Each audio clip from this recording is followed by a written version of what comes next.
Hello friends, welcome to our channel study for you. So guys, आज के इस video में हम लोग देखने वाले हैं जो आपका एसएससी जीडी का एग्ज़ाम हुआ है 20 फरवरी से लेकर 24 फरवरी तक। टोटल आपके 20 शिफ्टों में एग्ज़ाम लिया गया है। उसमें जितने भी जीके जीएस की रियल और ऑथेंटिक प्रश्न पूछे गए हैं उन सभी प्रश्नों को जो है इस वीडियो में डिस्कस करने वाले हैं। तो जिन भी कैंडिडेट्स का आगे आने वाले शिफ्टों में एसएससी जीडी का एग्ज़ाम होने वाला है, मैं आपको 100% ये गारंटी देता हूँ कि आपके एसएससी जीडी के एग्ज़ाम में हर शिफ्ट में जो है 5 से 6 प्रश्न यहाँ से देखने को मिल जाएंगे। तो वीडियो को जो है लास्ट तक जरूर देखिएगा।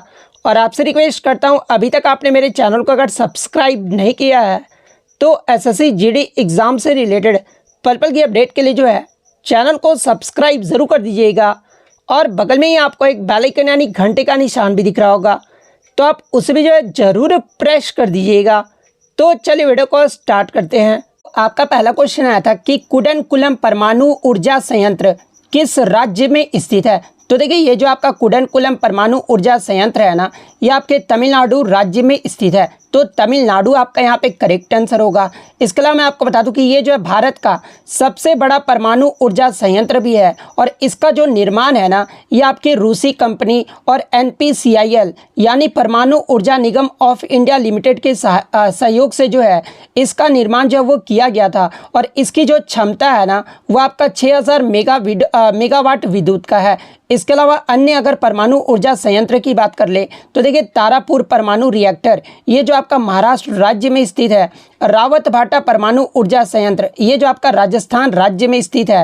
कैगा परमाणु ऊर्जा संयंत्र की बात कर ले तो ये आपका कर्नाटक राज्य में स्थित है।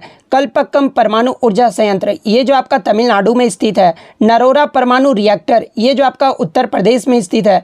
काकरापार परमाणु ऊर्जा संयंत्र ये जो आपका गुजरात राज्य में स्थित है। तो ये सारे फैक्ट जो आपको ध्यान में रखना है। नेक्स्ट क्वेश्चन आपका यहाँ पर आता है कि फथोरपा जात्रा और मांडू महोत्सव जो है ये भारत के किस राज्य में मनाया जाता है। तो देखिए, फथोरपा जात्रा और मांडू महोत्सव की बात कर ले तो ये जो आपका गोवा राज्य में मनाया जाता है। तो गोवा आपका यहाँ पे करेक्ट आंसर होगा। इसके अलावा गोवा के अन्य त्यौहार की बात कर ले तो देखिए, सावा जुआओ उत्सव, सिग्मो उत्सव, इसके अलावा बांड्रम फेस्टिवल, ये सभी जो त्यौहार है ना, ये आपके गोवा राज्य में मनाए जाते हैं। देखिए, इसी से मिलता जुलता एक और आपका नाम है, जैसे कि ये मांडू महोत्सव ये तो आपका गोवा राज्य में मनाया जाता है। लेकिन अगर क्वेश्चन में दिया रहे मांडू महोत्सव के बारे में तो देखिए, ये जो आपका मांडू महोत्सव है ना, ये आपके मध्य प्रदेश राज्य में मनाया जाता है। तो इस बात को आप ध्यान में रखिएगा। नेक्स्ट क्वेश्चन आपका यहाँ रहा था कि 2011 की जनगणना के अनुसार भारत की कुल जनसंख्या जो था वो 121 करोड़ था, जिसमें महिलाओं की जनसंख्या प्रतिशत जो है वो पूछा गया था। तो देखिए, 2011 की जनगणना के अनुसार भारत की जो कुल जनसंख्या थी ना, वो आपका 121 करोड़ था, जिसमें अगर महिलाओं के प्रतिशत की बात कर ले तो देखिए, महिलाओं की जनसंख्या का जो प्रतिशत रहा था ना, वो आपका 48% रहा था। वहीं अगर पुरुष के जनसंख्या का प्रतिशत की बात कर ले तो पुरुष का जो जनसंख्या रहा था वो आपका 52% रहा था। तो 48% आपका करेक्ट आंसर होगा।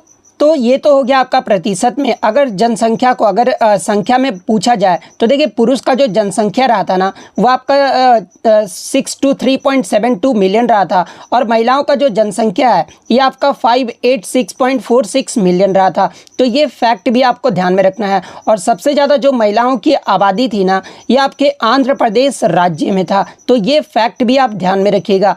नेक्स्ट क्वेश्चन आपका यहाँ पर आता है कि 2011 का जो ODI विश्व कप हुआ था ना, इसकी जो मेजबानी है ये किस देश के द्वारा जो है वो किया गया था। यानी 2011 का जो ODI क्रिकेट विश्व कप हुआ था ये किस देश में आयोजित किया गया था। तो देखिए, मैं आपको बता दूं कि 2011 में ODI क्रिकेट विश्व कप का जो मेजबानी है ना, ये संयुक्त रूप से 3 देशों के द्वारा जो है वो किया गया था। और वो 3 देश कौन कौन से थे? तो पहला तो आपका भारत देश के द्वारा किया गया था, सेकंड आपका श्रीलंका और थर्ड आपका बांग्लादेश। ये 3 देशों के लिए संयुक्त रूप से जो है आयोजित किया गया था। तो भारत, श्रीलंका और बांग्लादेश आपका करेक्ट आंसर होगा। इसके अलावा बात कर ले 2011 का ओडीआई क्रिकेट विश्व कप, ये जो है किस देश ने जीता था, तो ये भारत देश ने जीता था। और भारत ने जो है किसे हराया था फाइनल में, तो ये श्रीलंका देश को हराया था। इसके अलावा बात कर ले जो आपका ओडीआई क्रिकेट विश्व कप होता है ना, ये 4 वर्षों के अंतराल में आयोजित करवाया जाता है। और 2023 का जो आपका क्रिकेट विश्व कप हुआ था ना, ये आपका भारत देश में ही आयोजित किया गया था। तो ये फैक्ट भी आप ध्यान में रखिएगा। और अगला जो क्रिकेट विश्व कप होगा ओडीआई का, वो आपका 2027 में, ये जो आपका दक्षिण अफ्रीका, जिम्बाब्वे और नाम्बिया में जो है, ये आपके संयुक्त रूप से जो है आयोजित किए जाएंगे। इसके अलावा क्रिकेट से आपके लगातार प्रश्न पूछे जा रहे हैं। तो देखिए आईसीसी वनडे क्रिकेट विश्व कप का जो पहला संस्करण हुआ था ना, ये आपका 1975 में हुआ था, जिसका प्रथम विजेता जो है ये आपका वेस्ट इंडीज देश रहा था। और वर्तमान चैंपियन की बात कर ले तो जो आपका 2023 में आपका हुआ ओडीआई विश्व कप, ये आपका भारत में आयोजित किया गया था। और इसका जो विजेता टीम रहा है ये आपका ऑस्ट्रेलिया देश रहा है। और उप विजेता अगर पूछा जाए कि 2023 में उप विजेता कौन रहा था, तो ये आपका भारत देश रहा है। वहीं अगर सबसे सफल टीम की बात कर ले तो देखिए सबसे सफल टीम जो है ये आपका ऑस्ट्रेलिया है। ऑस्ट्रेलिया जो अब तक ओडीआई का जो है ये 5 खिताब जो है वो जीत चुका है। तो ये फैक्ट भी आप ध्यान में रखिएगा। इसके अलावा भारत और वेस्ट इंडीज 2 ऐसे देश हैं जिन्होंने 2-2 बार जो है विश्व कप जीता है। भारत जो है 1983 और 2011 में जो है विश्व कप जीता है, जिसमें भारत की तरफ से 1983 में जो कप्तान थे वो आपके कपिल देव थे, और 2011 में जो कप्तान थे वो आपके MS धोनी थे। और वहीं अगर वेस्ट इंडीज की बात कर ले तो देखिए वेस्ट इंडीज 1975 और 1979 में जो है ये विश्व कप जीता था। तो ये फैक्ट भी आप ध्यान में रखिएगा। नेक्स्ट क्वेश्चन आपका यहाँ पर आता कि मीराबाई चानू ये जो है किस खेल से संबंधित है। तो देखिए मीराबाई चानू की बात कर ले तो ये जो आपका वेट लिफ्टिंग यानी भारोत्तोलन से संबंधित है। तो भारोत्तोलन आपका करेक्ट आंसर होगा।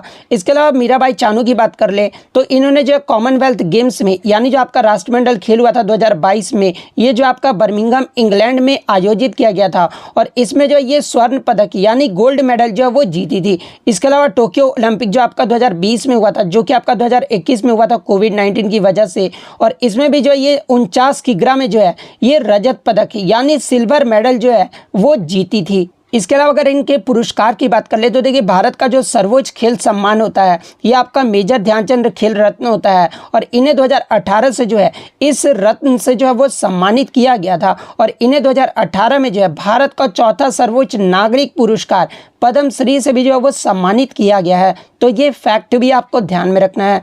नेक्स्ट क्वेश्चन आपका यहाँ पर आता कि क्रिप्स मिशन भारत जो है ये कब आया था। तो देखिए मैं आपको बता दूं कि सर स्टैफोर्ड क्रिप्स की अध्यक्षता में मार्च 1942 में जो है एक मिशन जो है वो भारत में भेजा गया था, जिसका नाम क्रिप्स मिशन था। तो मार्च 1942 आपका करेक्ट आंसर होगा। इसके अलावा बात कर ले क्रिप्स मिशन का उद्देश्य क्या था। तो देखिए इसका जो उद्देश्य था ना, वो द्वितीय विश्व युद्ध में ब्रिटिश युद्ध के लिए जो है भारतीय सहयोग जो है वो प्राप्त करना था। तो ये फैक्ट भी आप ध्यान में रखिएगा। नेक्स्ट आपका यहाँ पर आता कि संविधान के किस अनुच्छेद में जो है धार्मिक स्वतंत्रता के अधिकार की गारंटी जो है प्रदान किया गया है। तो देखिए भारतीय संविधान के अनुच्छेद 25 से लेकर 28 तक जो है धार्मिक स्वतंत्रता के अधिकार की गारंटी जो है वो प्रदान किया गया है। तो अनुच्छेद 25 से 28 आपका करेक्ट आंसर होगा। नेक्स्ट आपका यहाँ पर आता कि संवैधानिक उपचारों का अधिकार ये जो आपका किस अनुच्छेद में वर्णित है। तो देखिए संवैधानिक उपचारों का जो अधिकार है ना, ये आपके अनुच्छेद 32 में वर्णित है। तो अनुच्छेद 32 आपका करेक्ट आंसर होगा। और देखिए ये जो आपके संवैधानिक उपचारों का जो अधिकार है ना, ये किसके अंतर्गत आ जाते हैं। तो देखिए ये जो आपके मौलिक अधिकार के अंतर्गत आ जाते हैं। और संविधान में मूल रूप से जो आपके मौलिक अधिकारों की संख्या कितनी थी। तो देखिए जब हमारा संविधान बनकर तैयार हो रहा था ना, उस समय जो मौलिक अधिकारों की संख्या थी वो आपका 7 था। वहीं अगर वर्तमान में पूछा जाए कि भारतीय संविधान में कितने मौलिक अधिकार हैं, तो देखिए वर्तमान में जो आपके मौलिक अधिकारों की संख्या वो आपका 6 है, यानी किसको हटा दिया गया है। तो देखिए मैं आपको बता दूं कि मूल संविधान में जो आपका संपत्ति का अधिकार था ना, ये आपका एक मौलिक अधिकार था। लेकिन ये जो आपका 40वां संविधान संशोधन हुआ था ना, जो कि आपका 1978 में हुआ था, और इसके तहत जो है आपका ये संपत्ति के अधिकार को जो है मौलिक अधिकार की सूची से हटा दिया गया है। और वर्तमान में जो आपका संपत्ति का अधिकार है ना, ये आपका आपका कानूनी अधिकार है और इसे जो है किस अनुच्छेद में रखा गया है, तो इसे जो आपका अनुच्छेद 300A में जो है इसे रखा गया है। इसके अलावा मौलिक अधिकार ये जो आपके किस देश के संविधान से लिए गए हैं, तो इसे जो आपका यूएसए देश के संविधान से लिया गया है। इसके अलावा वर्तमान में आपके 6 मौलिक अधिकार कौन कौन से हैं, तो पहला आपका समानता का अधिकार जो कि आपका अनुच्छेद 14 से 18 तक है। सेकंड आपका स्वतंत्रता का अधिकार 19 से 22 तक है। थर्ड आपका शोषण के खिलाफ अधिकार ये आपका 23 से 24 तक है। फोर्थ आपका धर्म की स्वतंत्रता का अधिकार 25 से 28 तक है। फिफ्थ आपका सांस्कृतिक और शैक्षिक अधिकार ये जो आपका 29 से 30 तक है। और संवैधानिक उपचारों का अधिकार ये जो आपका अनुच्छेद 32 में है। तो ये सारे फैक्ट जो आपको ध्यान में रखना है। नेक्स्ट क्वेश्चन आपका यहाँ पर आता है कि विश्व एथलेटिक चैंपियनशिप 2023 में नीरज चोपड़ा ने जो है कौन सा पदक जो है वो जीता है। तो देखिए विश्व एथलेटिक चैंपियनशिप 2023 में नीरज चोपड़ा के द्वारा जो है ये गोल्ड मेडल जो है वो जीता गया है। तो गोल्ड मेडल आपका करेक्ट आंसर होगा। अगर इनके भाला फेंक की दूरी की बात कर ले तो देखिए विश्व एथलेटिक चैंपियनशिप 2023 में नीरज चोपड़ा ने जो है 88.17 मीटर की भाला फेंक कर जो है ये गोल्ड मेडल जो है वो जीते हैं। तो ये फैक्ट भी आपको ध्यान में रखना है। इसके अलावा विश्व एथलेटिक चैंपियनशिप 2023 की बात कर ले तो ये जो आपका 19वां संस्करण था जो कि आपका 19 से 27 अगस्त के मध्य 2023 में जो है ये आपका आयोजित किया गया था। और कहाँ पर आयोजित किया गया था, तो ये जो आपका हंगरी की राजधानी बुडापेस्ट में जो है ये आपका आयोजित जो है वो किया गया था, जिसमें भारत जो है पदक तालिका में जो है ये 18वें पायदान पे रहा था, जिसमें भारत के द्वारा मात्र एक जो है वो गोल्ड मेडल जो है वो जीता गया था। तो इतने पॉइंट जो आपको ध्यान में रखना है। इसके अलावा एशियन गेम्स भी जो आपका 2023 में हुआ है, जिसमें भारत के द्वारा जो है टोटल आपके 107 पदक जो है वो जीते गए हैं, जिसमें भारत पदक तालिका में जो है एशियन गेम्स में चौथे स्थान पे जो है वो रहा है। वहीं अगर बात कर ले एशियन गेम्स 2023 में भारत के द्वारा 107 पदक जीते गए हैं, उसमें गोल्ड मेडल कितना जीता गया है, तो भारत जो है 28 गोल्ड मेडल जीता है, 38 जो है वो सिल्वर मेडल जीता है और 41 जो है वो आपका ब्रॉन्ज मेडल जीता है। तो ये फैक्ट भी आप ध्यान में रखिएगा। इससे प्रीवियस शिफ्ट में आपसे पूछा गया था कि एशियन गेम्स 2026 में होगा ना, ये कहाँ पर आयोजित किया जाएगा, तो ये जो आपका जापान में आयोजित किया जाएगा। तो ये फैक्ट भी आप ध्यान में रखिएगा। और एशियन गेम्स 2023 ये जो है कहाँ पर आयोजित किया गया था, तो देखिए ये तो आपको 2022 में ही होना था, लेकिन कोविड-19 की वजह से जो ये आपका 2023 में हुआ है और ये जो आपका चीन के हांगझाऊ में हुआ है। तो इतने पॉइंट आप ध्यान में रखिएगा। नेक्स्ट क्वेश्चन आपका यहाँ पर आता है कि अश्वनी वैष्णव के द्वारा जन औषधि ट्रेन को जो है हरी झंडी कब दिखाया गया था, तो देखिए जन औषधि ट्रेन को जो है ये 3 मार्च 2023 को जो है हरी झंडी दिखाया गया है। तो 3 मार्च 2023 आपका यहाँ पे करेक्ट आंसर होगा। इसके अलावा जन औषधि ट्रेन की बात कर ले तो देखिए ये जो ट्रेन है ना, ये 2 महीनों के लिए 4 से अधिक राज्यों का जो है यात्रा करेगा और साथ ही जन औषधि योजना के बारे में जो है ये आम जनता के बीच ये जो आपका जागरूकता जो है वो पैदा करेगा। और साथ ही साथ ये जो ट्रेन है ना, ये आपका पुणे से दानापुर के लिए जो है इसी तरह की ट्रेन को 2 महीने के लिए जो है 4 राज्यों को कवर करते हुए जो हरी झंडी जो है वो दिखाया गया है। तो ये पॉइंट भी आपको ध्यान में रखना है। नेक्स्ट क्वेश्चन आपका यहाँ पर था कि इनमें से कौन सा दक्षिण भारत की नृत्य शैली है, या फिर क्वेश्चन ये पूछा गया था कि इनमें से कौन सा जो है केरल राज्य का जो है एक शास्त्रीय नृत्य है। तो देखिए ये जो आपका मोहिनी अट्टम और कथकली है ना, ये केरल राज्य का जो है शास्त्रीय नृत्य है। तो मोहिनी अट्टम और कथकली आपका करेक्ट आंसर होगा। नेक्स्ट आपका यहाँ पर आता है कि ऋग्वेद की जो रचना है ना, ये लगभग कितने वर्ष पहले जब वो किया गया था। तो देखिए ऋग्वेद की बात कर ले तो इसका जो रचना है ये लगभग आपका 3500 वर्ष पहले जो है वो किया गया था। तो 3500 वर्ष आपका करेक्ट आंसर होगा। इसके अलावा एग्जाम में प्रश्न पूछा जाता है कि ऋग्वेद में कितने छंद या फिर सूक्त हैं। तो देखिए ऋग्वेद में जो आपके 10,600 से अधिक छंद हैं, 1028 श्लोक यानी सूक्त हैं और 10 जो है ये आपके मंडलों का संग्रह है। तो ये पॉइंट भी आप ध्यान में रखिएगा। इसके अलावा पूछा जाता है कि सबसे पुराना वेद कौन सा है। तो देखिए आपके 4 वेद है, जिसमें सबसे पुराना जो वेद है ना ये आपका ऋग्वेद है, जो कि सबसे पुराने इंडो यूरोपीय संस्कृत ग्रंथों का जो है एक वेद है। तो ये फैक्ट भी आप ध्यान में रखिएगा। और वेद कितने प्रकार के होते हैं, तो ये आपके 4 प्रकार के होते हैं। कौन कौन से, तो पहला आपका ऋग्वेद, सेकंड आपका यजुर्वेद, थर्ड आपका सामवेद और फोर्थ आपका अथर्ववेद। तो ये फैक्ट भी आपको ध्यान में रखना है। नेक्स्ट क्वेश्चन आपका यहाँ पर आता है कि अनुच्छेद 43 राज्य जिसमें आपका बताया गया है कि राज्य सभी श्रमिकों को जीवन यापन योग्य वेतन और सभ्य जीवन स्तर सुनिश्चित करने का जो है प्रयास करेगा। ये जो है किस सिद्धांत से संबंधित है? तो देखिए अनुच्छेद 43 यानी ये जो आपका डीपीएसपी के अंतर्गत आ जाता है। और डीपीएसपी को जो है ये आपका 3 भागों में जो है वो वर्गीकृत किया गया है, जिसमें एक जो सिद्धांत है ना वो आपका गांधीवादी सिद्धांत है। और गांधीवादी सिद्धांत पर जो है ये आपका अनुच्छेद 43 जो है वो आधारित है। तो गांधीवादी सिद्धांत आपका यहाँ पे करेक्ट आंसर होगा। और देखिए आपका डीपीएसपी को 3 भागों में जो विभाजित किया गया ना, पहला तो आपका समाजवादी सिद्धांत में विभाजित किया गया है, सेकंड आपका गांधीवादी सिद्धांत और थर्ड आपका उदार और बौद्धिक सिद्धांत में जो है इसे विभाजित किया गया है। और गांधीवादी सिद्धांत से आधारित जो आपके डीपीएसपी में कौन कौन से अनुच्छेद आ जाते हैं? तो देखिए गांधीवादी सिद्धांत पर आधारित जो आपके डीपीएसपी में अनुच्छेद आते हैं, एक तो आपका अनुच्छेद 40 आ जाता है जिसमें पंचायतों के संगठन के बारे में बताया गया है। अनुच्छेद 43 जिसमें कुटीर उद्योगों को बढ़ावा देने के बारे में बताया गया है। अनुच्छेद 43 बी में जो है सहकारी उद्योग के बारे में बताया गया है। अनुच्छेद 46 में जो है एससी एसटी और अन्य पिछड़े वर्गों के विकास के बारे में जो वो बताया गया है। अनुच्छेद 47 में जो है ये आपके नशीले पदार्थों का निषेध के बारे में बताया गया है। और गौ हत्या पर प्रतिबंध ये जो आपका अनुच्छेद 48 में बताया गया है। और ये जितने भी आपको अनुच्छेद दिख रहे हैं ना ये आपके गांधीवादी सिद्धांत पर आधारित है। तो ये फैक्ट भी आपको ध्यान में रखना है। इसके अलावा यहाँ पर जो भी अनुच्छेद का मेंशन नहीं किया गया है या तो आपके वो समाजवादी सिद्धांत के अंतर्गत आ जाते हैं या फिर वो आपके उदार बौद्धिक सिद्धांत के अंतर्गत आ जाते हैं। नेक्स्ट क्वेश्चन आपका यहाँ पर था कि हाल ही में 65वें ग्रैमी अवार्ड्स के विजेता रिकी केज को जो है किस एल्बम के लिए ग्रैमी पुरस्कार 2023 जो है वो दिया गया है? तो देखिए ग्रैमी पुरस्कार रिकी केज जो है ये तीसरी बार जो है 2023 में जो है ये ग्रैमी पुरस्कार जीते हैं। और किस एल्बम के लिए? तो ये आपके डिवाइन टाइट्स एल्बम के लिए जो है वो जीते हैं। तो डिवाइन टाइट्स आपका करेक्ट आंसर होगा। इसके अलावा बात कर ले रिकी के, जो कि आपके भारतीय मूल के निवासी हैं, ये आपके 3 बार कब जीते हैं? तो देखिए पहली बार तो ये 2015 में जीते थे, सेकंड बार जो ये आपका 2022 में जीते थे और थर्ड बार जो ये आपका 2023 में जीते हैं। 2022 और 23 ये दोनों ही जो एल्बम के लिए जीते हैं ना वो डिवाइन टाइट्स के लिए जीते हैं। और वहीं अगर 2015 की बात कर ले तो देखिए 2015 में विट्स ऑफ समसारा के लिए जो है यानी इनके एल्बम का जो नाम था ना वो विट्स ऑफ समसारा था। इनके लिए जो पहला ग्रैमी पुरस्कार जो दिया गया था। तो ये फैक्ट भी आपको ध्यान में रखना है। नेक्स्ट आपका यहाँ पर आता है कि घरेलू उद्योगों को विदेशी प्रतिस्पर्धा से सुरक्षित प्रदान कौन सी नीति जो है वो करती है? तो देखिए घरेलू उद्योगों को विदेशी प्रतिस्पर्धा से सुरक्षा जो प्रदान है ना ये आपके आयात प्रतिस्थापन की नीति जो है वो करती है। तो आयात प्रतिस्थापन की नीति आपका करेक्ट आंसर होगा। नेक्स्ट आपका यहाँ पर आता है कि राष्ट्रपति की निर्वाचित जो रीति है ना ये किस अनुच्छेद में वर्णित है?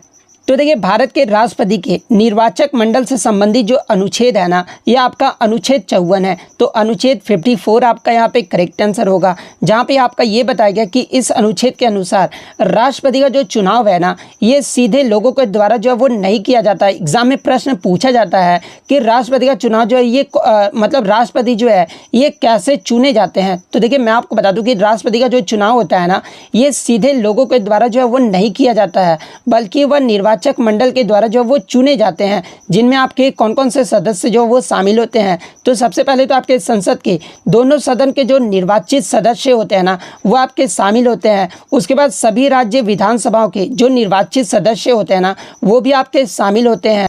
इसके अलावा केंद्र शासित प्रदेश दिल्ली और पुडुचेरी के विधानसभाओं के जो निर्वाचित सदस्य होते हैं ना वो राष्ट्रपति के चुनाव में जो वो भाग लेते हैं। तो ये फैक्ट भी आपको ध्यान में रखना है। और ये जो राष्ट्रपति के चुनाव का जो प्रावधान है ना ये आपके 1992 के 70वें जो संविधान संशोधन अधिनियम हुआ था ना इसके द्वारा जो वो जोड़ा गया था। तो ये फैक्ट भी आपको ध्यान में रखना है। नेक्स्ट आपका यहाँ पर आता है कि कौन सी गैस का जो टेम्परेचर है ना ये कम होने पर वह जो है तरल यानी लिक्विड में जो है वो बदल जाता है। तो देखिए हीलियम एक ऐसा गैस है जिसका तापमान कम करने पर जो है वो लिक्विड में जो है वो बदल जाता है। तो हीलियम आपका यहाँ पे करेक्ट आंसर होगा। नेक्स्ट क्वेश्चन आपका यहाँ पर आता है कि भारत में वित्तीय वर्ष यानी फाइनेंशियल ईयर जो है ये कब से शुरू होता है? तो देखिए भारत में जो फाइनेंशियल ईयर है ना ये आपका 1 अप्रैल से शुरू होता है और 31 मार्च को जो है ये समाप्त हो जाता है। तो 1 अप्रैल आपका यहाँ पे करेक्ट आंसर होगा कि राजा राम मोहन रॉय द्वारा इनमें से किस समाज की स्थापना जो है वो किया गया था।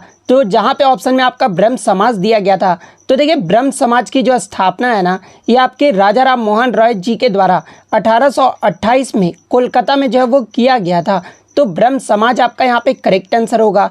इसके अलावा एक आपका आत्मीय सभा के बारे में पूछा जाता है। तो देखिए आत्मीय सभा संगठन का भी जो स्थापना है ना, ये आपके 1815 में राजा राम मोहन रॉय जी के द्वारा ही जो है वो किया गया था। तो ये फैक्ट भी आपको ध्यान में रखना है। नेक्स्ट क्वेश्चन आपका यहाँ पर आता है कि धम्म नीति कौन से राजा या फिर शासक से संबंधित है। तो देखिए धम्म नीति की बात कर ले तो ये जो आपके सम्राट अशोक से संबंधित है। तो सम्राट अशोक आपका यहाँ पे करेक्ट आंसर होगा। इसके अलावा अगर सम्राट अशोक की बात कर ले तो ये जो आपके मौर्य वंश के जो है सबसे प्रसिद्ध शासक थे। तो ये फैक्ट भी आपको ध्यान में रखना है। नेक्स्ट क्वेश्चन आपका यहाँ पर आता है कि 31 अक्टूबर 2023 को कौन सा दिवस मनाया गया था और कहां पर। तो ये आपका नई दिल्ली के कर्तव्य पथ पर। तो देखिए 31 अक्टूबर 2023 को जो है नई दिल्ली के कर्तव्य पथ पर जो है ये आपका नेशनल यूनिटी डे यानी राष्ट्रीय एकता दिवस जो है वो मनाया गया था। तो राष्ट्रीय एकता दिवस आपका करेक्ट आंसर होगा। इसके अलावा एग्जाम में यहाँ से प्रश्न बनता है कि राष्ट्रीय एकता दिवस किसके उपलक्ष्य में और इसकी जो शुरुआत है वो कब हुआ था। तो देखिए राष्ट्रीय एकता दिवस जो है ये आपके सरदार वल्लभ भाई पटेल जी की जयंती पर जो है श्रद्धांजलि देने के उद्देश्य से राष्ट्रीय एकता दिवस की जो आधिकारिक तौर पर जो शुरुआत हुई थी ना, ये आपका 2014 में किया गया था। तो ये फैक्ट भी आपको ध्यान में रखना है।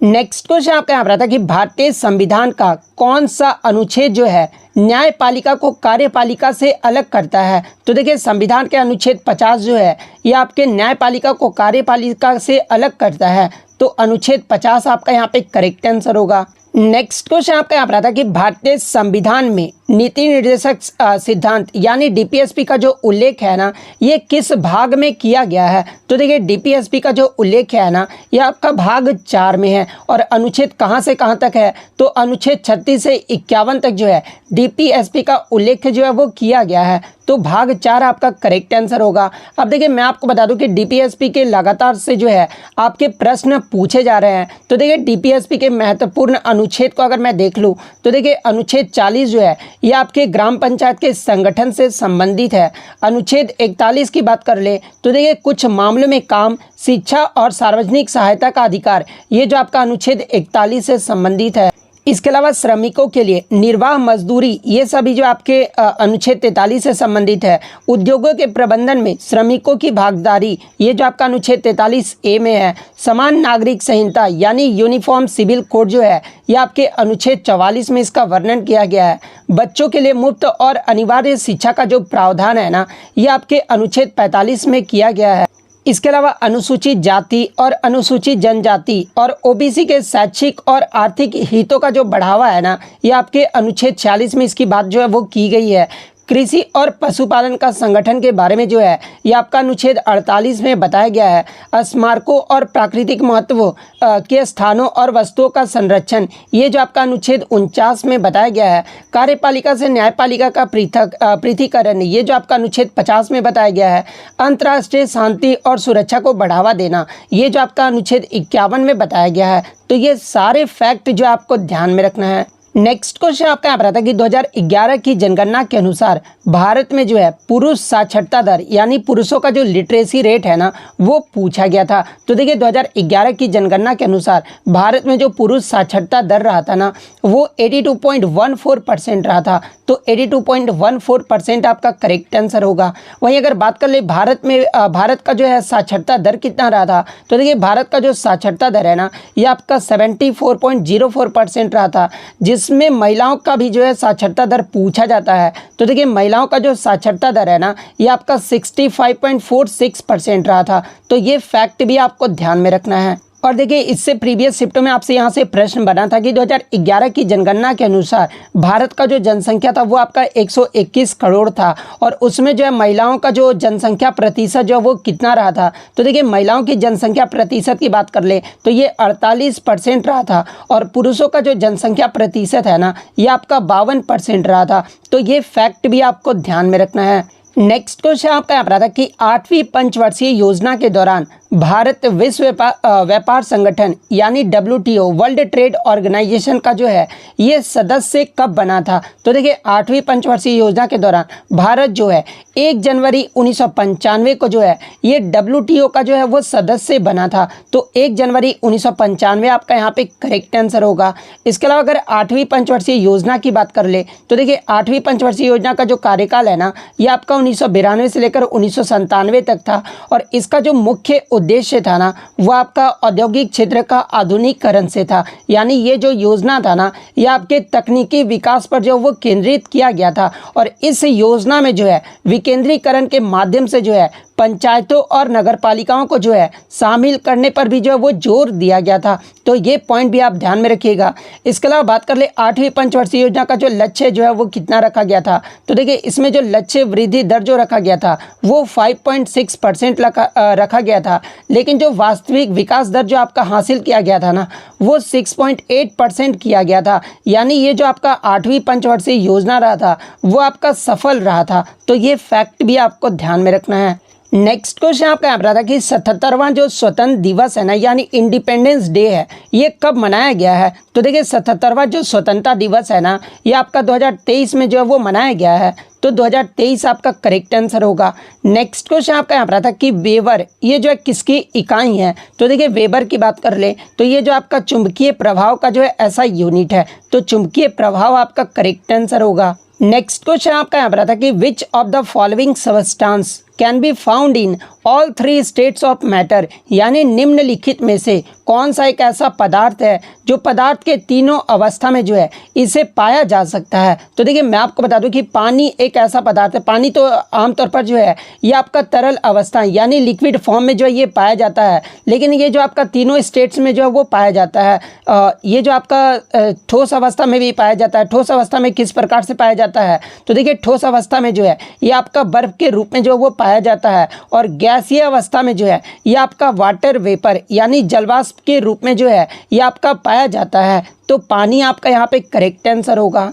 नेक्स्ट क्वेश्चन आपका यहाँ पर आता है कि राष्ट्रीय खेल 2023 में सर्वाधिक गोल्ड मेडल या फिर सर्वाधिक मेडल जो है ये किस राज्य के द्वारा जो वो जीता गया है? तो देखिए राष्ट्रीय खेल 2023 की बात कर ले तो यहाँ पे आपका 37वें राष्ट्रीय खेल के बारे में पूछा गया था, क्योंकि राष्ट्रीय खेल 2023 जो हुआ है ना वो 37वां संस्करण था और इसमें और ये जो है कहाँ पर आयोजित किया गया था? तो देखिए ये जो आपका गोवा के 5 शहरों में जो आपका आयोजित किया गया था। वहीं अगर 36वें राष्ट्रीय खेल की बात कर ले तो देखिए 36वां जो राष्ट्रीय खेल है ये आपका 2022 में गुजरात के 6 शहरों में आयोजित किया गया था। और वहीं अगर 38वें राष्ट्रीय खेल की बात कर ले तो देखिए 38वां जो राष्ट्रीय खेल है ना ये आपका उत्तराखंड में जो है ये आपका आयोजित किया जाएगा। वहीं अगर 37वें राष्ट्रीय खेल में सर्वाधिक जो मेडल है ये किस राज्य के द्वारा जीता गया था?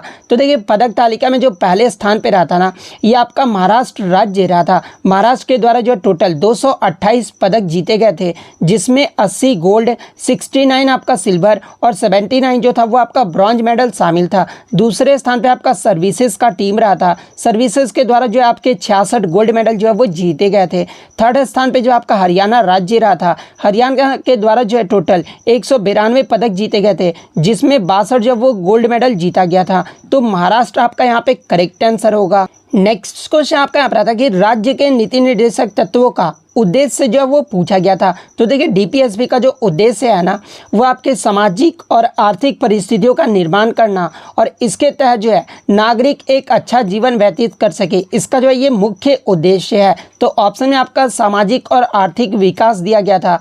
तो सामाजिक और आर्थिक विकास आपका करेक्ट आंसर होगा। नेक्स्ट क्वेश्चन आपका यहाँ पर था कि हरित क्रांति के बारे में निम्नलिखित में से कौन सा कथन जो है वो सही दिया गया है? तो देखिए मैं आपको बता दूं कि हरित क्रांति से भी जो है आपके लगातार प्रश्न पूछे जा रहे हैं, जिसमें पहला कथन दिया गया था कि हरित क्रांति की जो शुरुआत है ना विश्व में ये आपका 1960 के दशक में जो वो किया गया था। वहीं अगर कथन 2 के बारे में देखें तो कथन 2 में आपका कहा गया था कि हरित क्रांति के जनक जो थे ये आपके डॉक्टर नॉर्मन बोरलॉग थे। यानी विश्व में जो हरित क्रांति के जनक है ना ये आपके नॉर्मन बोरलॉग थे। तो दोनों ही कथन जो आपका सही है, क्योंकि हरित क्रांति की जो शुरुआत है ये आपका विश्व में 1960 में जो है ये आपका मैक्सिको देश से किया गया था। और विश्व में हरित क्रांति के जनक के रूप में जो है ये डॉक्टर नॉर्मन बोरलॉग को जो है वो जाना जाता है। और भारत में हरित क्रांति के जनक के रूप में जो है ये आपके MS स्वामीनाथन को जो है वो जाना जाता है। तो दोनों ही कथन आपका यहाँ पे करेक्ट आंसर होगा। नेक्स्ट आपका यहाँ क्वेश्चन आया था कि निम्नलिखित में से कौन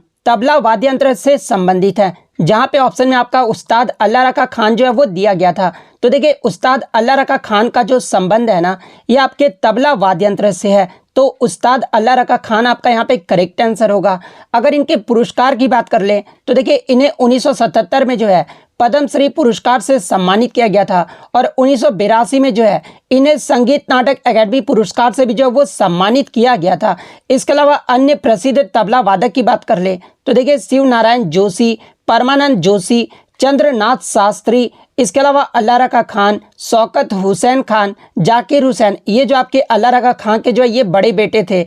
इसके अलावा विजय घाटे, इन सभी का जो संबंध है ना ये आपके तबला वाद्य यंत्र से है। तो ये फैक्ट भी आपको ध्यान में रखना है।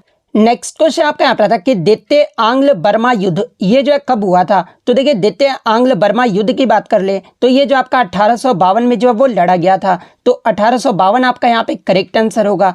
इसके अलावा आपके जो है तीन जो आपके आंग्ल बर्मा युद्ध जो है वो लड़े गए थे, जो कि प्रथम आंग्ल बर्मा युद्ध जो है ये आपका 1824 से लेकर 1826 तक चला था। दूसरे की बात कर ले तो ये आपका 1852 में हुआ था। और तीसरा आंग्ल बर्मा युद्ध जो है ये आपका 1885 में हुआ था। तो 1852 आपका करेक्ट आंसर होगा। नेक्स्ट क्वेश्चन आपका यहाँ पर था कि 2011 की जनगणना के अनुसार निम्न में से किस राज्य में जो है दशकीय जनसंख्या वृद्धि दर, दशकीय जनसंख्या वृद्धि दर कहने का मतलब ये कि 2001 से लेकर 2011 के दौरान जो है किस राज्य का जो जनसंख्या वृद्धि था ना उसमें जो है बढ़ोतरी देखने को मिला था। तो देखिए 2011 की जनगणना के अनुसार जो आपका मेघालय राज्य था ना इसका दशकीय जनसंख्या वृद्धि दर जो है वो सबसे अधिक रहा था। तो मेघालय आपका यहाँ पे करेक्ट आंसर होगा। वहीं अगर पूछा जाए कि कितने प्रतिशत जो वो दर्ज किया गया था तो देखिए जो आपका जनसंख्या वृद्धि दर जो दर्ज किया गया था ना वो आपका 27.8% जो है वो दर्ज किया गया था। तो ये प्रतिशत भी आपको ध्यान में रखना है। लेकिन वहीं अगर ओवरऑल की बात कर ले यानी राज्य और केंद्र शासित प्रदेश में किसका जो जनसंख्या वृद्धि दर सबसे ज़्यादा रहा था तो देखिए राज्य और केंद्र शासित प्रदेश की तुलना में दादरा और नगर हवेली का जो दशकीय जो वृद्धि दर रहा था ना वो सबसे ज़्यादा रहा था। कितना प्रतिशत रहा था तो ये आपका 55.50% रहा था। तो ये पॉइंट भी आप ध्यान में रखिएगा। तो ये तो हो गया आपका सर्वाधिक दशकीय वृद्धि दर का। अब हम लोग बात कर लेते हैं सबसे कम जो आपका वृद्धि दर जो है ये किसका रहा था। तो देखिए सबसे कम जो जनसंख्या वृद्धि दर रहा था ना ये नागालैंड राज्य का रहा था। नागालैंड का जो जनसंख्या वृद्धि दर रहा था ना ये आपका -0.47% रहा था। तो ये फैक्ट भी आप ध्यान में रखिएगा। उसके बाद जो आपका केरल का रहा था, केरल का जो आपका 4.86% रहा था। वही अगर भारत का दशकीय वृद्धि दर जो ये कितना रहा था तो देखिए 2001 से लेकर 2011 के बीच जो भारत का जनसंख्या दशकीय वृद्धि दर रहा था ना ये आपका 17.64% रहा था। तो ये पॉइंट भी आप ध्यान में रखिएगा। नेक्स्ट क्वेश्चन आपका यहाँ पर था कि नवंबर 2022 को भारत के 50वें मुख्य न्यायाधीश के रूप में जो है ये किसने शपथ ली है। तो देखिए भारत के 50वें मुख्य न्यायाधीश के रूप में जो है ये आपके जस्टिस DY चंद्रचूड़, जिनका पूरा नाम जो है धनंजय यशवंत चंद्रचूड़ है। तो DY चंद्रचूड़ जो है ये भारत के 50वें मुख्य न्यायाधीश के रूप में जो है 9 नवंबर 2022 को जो है ये शपथ लिए थे। तो DY चंद्रचूड़ आपका यहाँ पे करेक्ट आंसर होगा। इसके अलावा बात कर ले इनसे जो है इनसे पहले जो है भारत के मुख्य न्यायाधीश कौन थे, यानी 49वें नंबर के जो है मुख्य न्यायाधीश कौन थे तो ये आपके उदय यू ललित थे। और इनका जो कार्यकाल रहा था ना ये 27 अगस्त 2022 से लेकर जो है 9 नवंबर 2022 तक रहा था। तो ये फैक्ट भी आप ध्यान में रखिएगा। इसके अलावा भारत के पहले मुख्य न्यायाधीश की बात कर ले तो देखिए भारत के जो पहले CJI थे ना ये आपके HJ कानिया थे। तो ये पॉइंट भी आप ध्यान में रखिएगा। इसके अलावा बात कर ले भारत के मुख्य न्यायाधीश की जो नियुक्ति है ये किसके द्वारा किया जाता है। तो देखिए भारत के मुख्य न्यायाधीश की जो नियुक्ति है ना ये भारत के राष्ट्रपति के द्वारा जो है वो किया जाता है। और यहाँ से प्रश्न बनता है कि किस अनुच्छेद के खंड के तहत की जाती है। तो देखिए भारत के मुख्य न्यायाधीश की जो नियुक्ति है ना ये भारत के राष्ट्रपति द्वारा संविधान के अनुच्छेद 124 के खंड 2 के तहत जो वो करते हैं। तो ये फैक्ट भी आपको ध्यान में रखना है। नेक्स्ट क्वेश्चन आपका यहाँ पर आता कि 12वीं पंचवर्षीय योजना के दौरान जो आपका वृद्धि दर का जो लक्ष्य है ना, ये कितना प्रतिशत जो वो रखा गया था। तो देखिए 12वीं पंचवर्षीय योजना के दौरान जो आपका लक्ष्य का जो वृद्धि दर है ना, ये 8% जो वो रखा गया था। तो 8% आपका करेक्ट आंसर होगा। इसके अलावा 12वीं पंचवर्षीय योजना की अगर अवधि की बात कर ले तो ये जो आपका 2012 से लेकर 2017 तक रहा था, और ये जो है भारत का अंतिम पंचवर्षीय योजना भी था। और इसका जो उद्देश्य था ना, वो आपका तेज, अधिक समावेशी और सतत वृद्धि करना था। तो ये फैक्ट भी आप ध्यान में रखिएगा। नेक्स्ट क्वेश्चन आपका यहाँ पर था कि राष्ट्रमंडल खेल यानी कॉमनवेल्थ गेम्स 2010 जो है ये कहाँ पर आयोजित किए गए थे। तो देखिए राष्ट्रमंडल खेल 2010 जो है ये आपका नई दिल्ली भारत में आयोजित किया गया था, यानी भारत के नई दिल्ली में जो है ये आपका आयोजित किया गया था। तो भारत आपका यहाँ पे करेक्ट आंसर होगा। और ये जो आपका 2010 में कौन सा संस्करण रहा था, तो ये आपका 19वां संस्करण रहा था, जिसमें भारत जो है बहुत ही अच्छा प्रदर्शन किया था। और भारत रैंक में जो है ये दूसरे पायदान पे जो है वो रहा था। भारत के द्वारा जो है टोटल 101 पदक जो है वो जीते गए थे, जिसमें 38 गोल्ड, 27 सिल्वर और 36 जो था वो आपका ब्रॉन्ज मेडल शामिल था।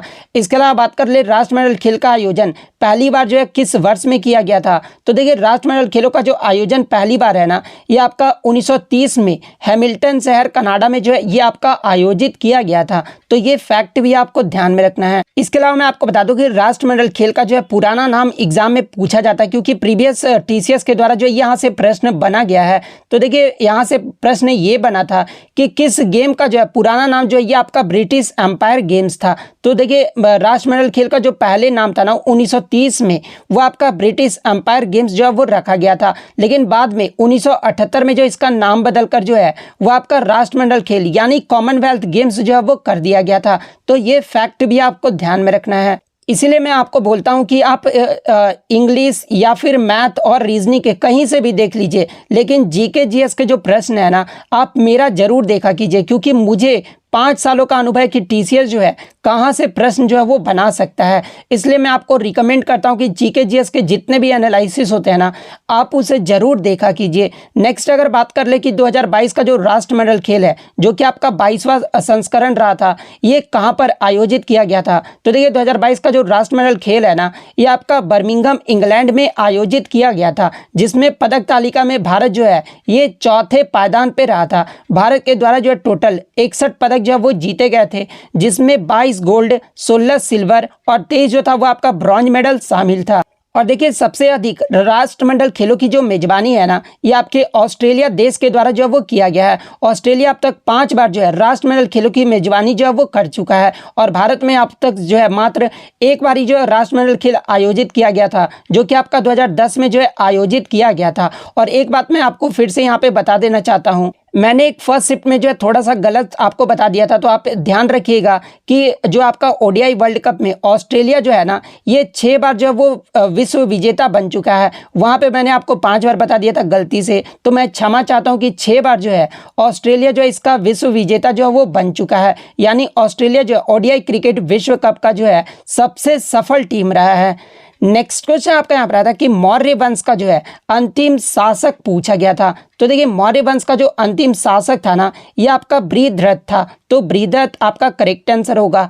इसके अलावा मौर्य वंश की स्थापना ये जो है किसके द्वारा किया गया था। तो देखिए मौर्य वंश की जो स्थापना है ना, ये आपके चंद्रगुप्त मौर्य के द्वारा 322 ईसा पूर्व में जो है वो किया गया था। तो ये फैक्ट भी आप ध्यान में रखिएगा। और मौर्य वंश का जो आपका शासनकाल कब से कब तक रहा था, तो ये आपका 322 से लेकर जो है 185 ईसा पूर्व तक रहा था। इसके अलावा टीसीएस के द्वारा यहाँ से प्रश्न बनता है कि मौर्य वंश के बाद जो है कौन सा वंश आया था। तो देखिए मैं आपको बता दूं कि बृहद्रथ की हत्या जो है किसके द्वारा किया गया था। तो ये आपका पुष्यमित्र शुंग के द्वारा जो किया गया था, यानी इन्हीं का जो सेनापति था ना, ये पुष्यमित्र शुंग था। और पुष्यमित्र शुंग के द्वारा बृहद्रथ की हत्या की गई थी और शुंग वंश की स्थापना जो है वो किया गया था। और शुंग वंश की जो स्थापना है ना, ये पुष्यमित्र शुंग के द्वारा जो है वो किया गया था। नेक्स्ट क्वेश्चन आपका यहाँ पर आता है कि शेफाली वर्मा ये जो है किस खेल से संबंधित है। तो देखिए शेफाली वर्मा की बात कर ले तो ये आपके भारतीय महिला क्रिकेट की जो है वो ओपनर बल्लेबाज है। तो क्रिकेट आपका यहाँ पे करेक्ट आंसर होगा। नेक्स्ट क्वेश्चन आपका यहाँ पर आता है कि निम्नलिखित में से कौन सी विशेषता जो है यूएसएसआर यानी संघ सोवियत रूस से जो है वो लिया गया है। तो देखिए सोवियत संघ, जिसका वर्तमान में नाम जो है वो रूस है, और यहाँ से जो आपके मौलिक कर्तव्य, आदर्श न्याय, पंचवर्षीय योजना और पंचायती राज, ये सभी जो प्रावधान है ना, ये आपके रूस देश के संविधान से जो है वो लिए गए हैं। तो ऑप्शन में आपका मौलिक कर्तव्य दिया गया था, तो मौलिक कर्तव्य आपका यहाँ पे करेक्ट आंसर होगा।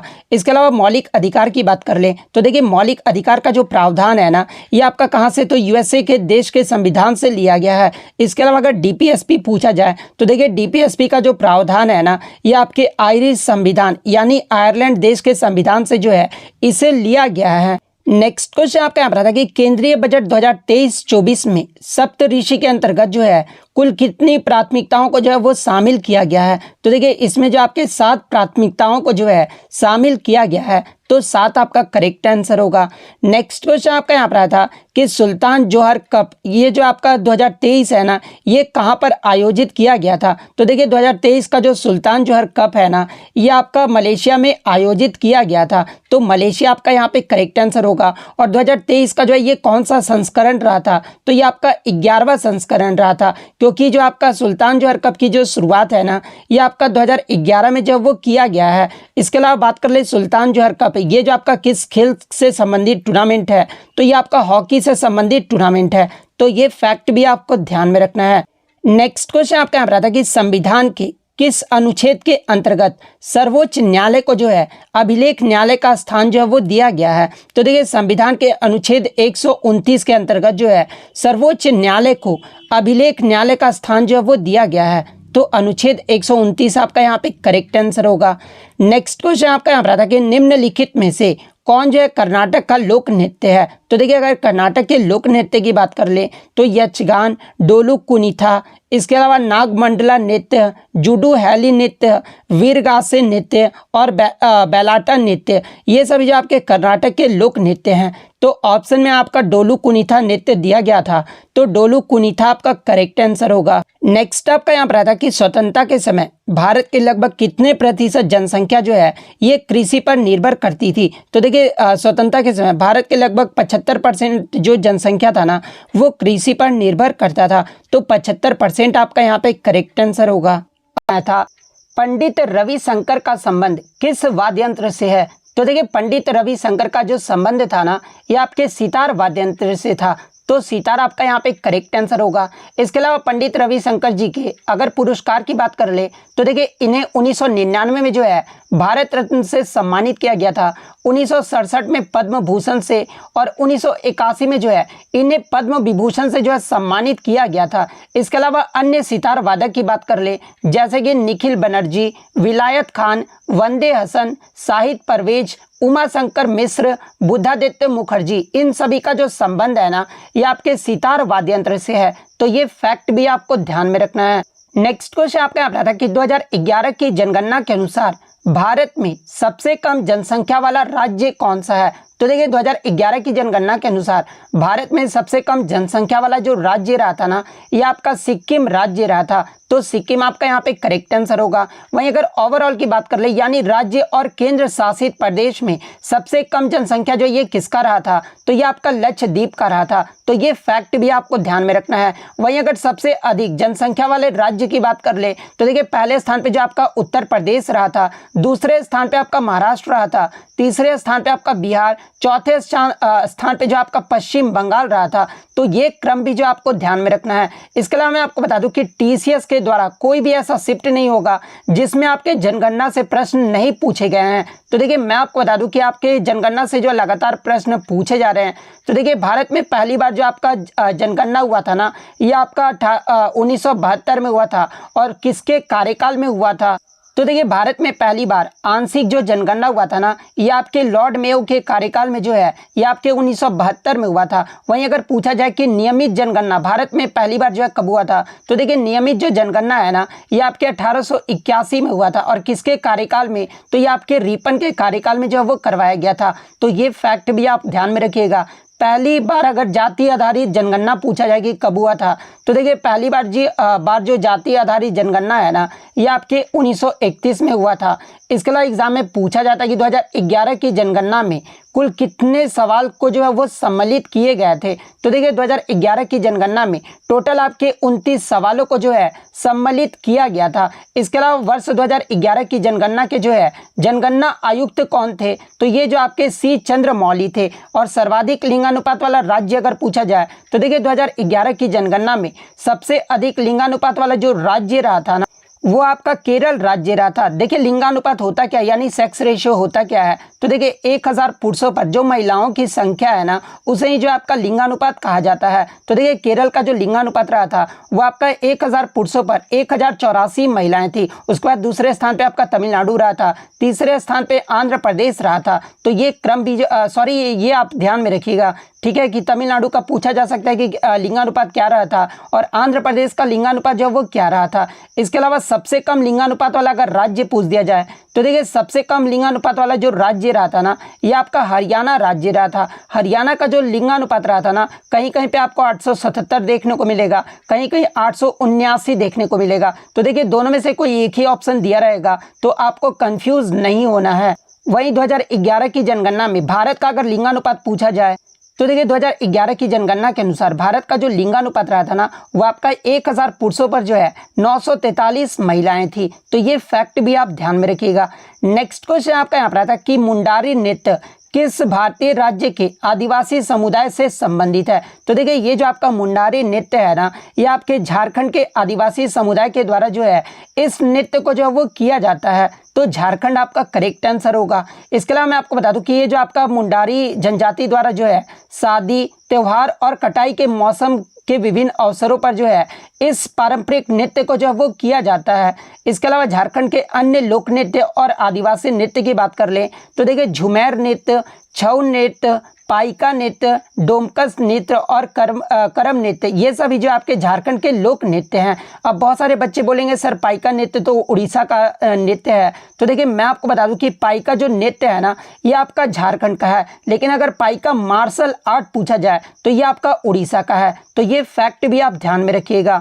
नेक्स्ट क्वेश्चन आपका यहाँ पर आता है कि राज्य के नीति निर्देशक तत्व यानी डीपीएसपी जो है ये आपके संविधान के किस भाग से संबंधित है। तो देखिए डीपीएसपी का जो प्रावधान है ना, ये आपके संविधान के भाग 4 में किया गया है और किस अनुच्छेद के तहत संबंधित है। तो ये जो आपका अनुच्छेद 36 से 51 तक जो है वो आपके संबंधित है। तो भाग पूछा गया था, तो भाग 4 आपका करेक्ट आंसर होगा। इसके अलावा बात कर ले डीपीएसपी को किस देश के संविधान से लिया गया है।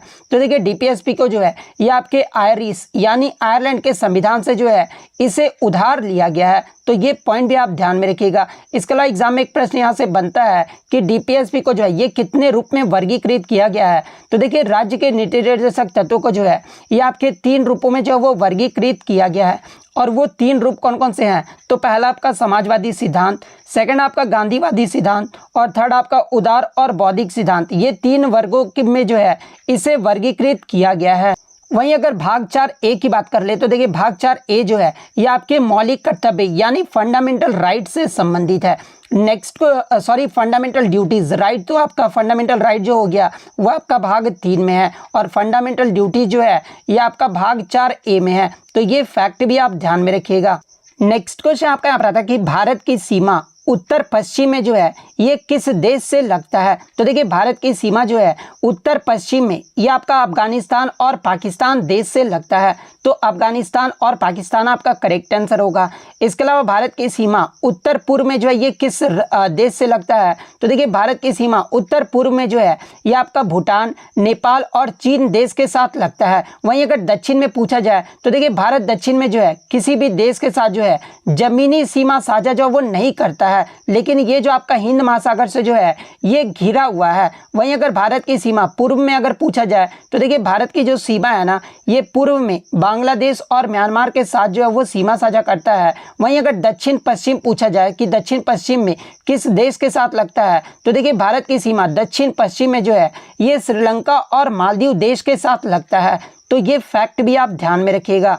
नेक्स्ट क्वेश्चन आपका यहाँ पर आता है कि यदि ना तो लोकसभा अध्यक्ष और ना ही लोकसभा उपाध्यक्ष उपलब्ध हो तो संसद के संयुक्त बैठक की जो अध्यक्षता है ना, ये कौन करते हैं? तो देखिए लोकसभा अध्यक्ष और ना ही लोकसभा उपाध्यक्ष अगर उपस्थित होते हैं तो संसद के संयुक्त बैठक की जो अध्यक्षता है ना, ये राज्यसभा के उपसभापति के द्वारा जो है वो किया जाता है। तो राज्यसभा के उपसभापति आपका करेक्ट आंसर होगा। इसके अलावा बात कर ले संसद में संयुक्त बैठक जो ये किसके द्वारा बुलाई जाती है? तो देखिए संसद में संयुक्त बैठक जो है ये आपका राष्ट्रपति के द्वारा जो वो बुलाया जाता है। इसके अलावा एग्जाम में यहाँ से एक प्रश्न और बनता है कि संयुक्त बैठक का गठन करने का जो है कोरम का सदस्य का हिस्सा जो वो कितना होता है? तो देखिए संयुक्त बैठक का गठन करने का कोरम का जो सदस्यों की संख्या होती है ना, वो सदन के कुल सदस्यों की संख्या का 1/10वां हिस्सा होता है। तो ये फैक्ट भी आप ध्यान में रखिएगा।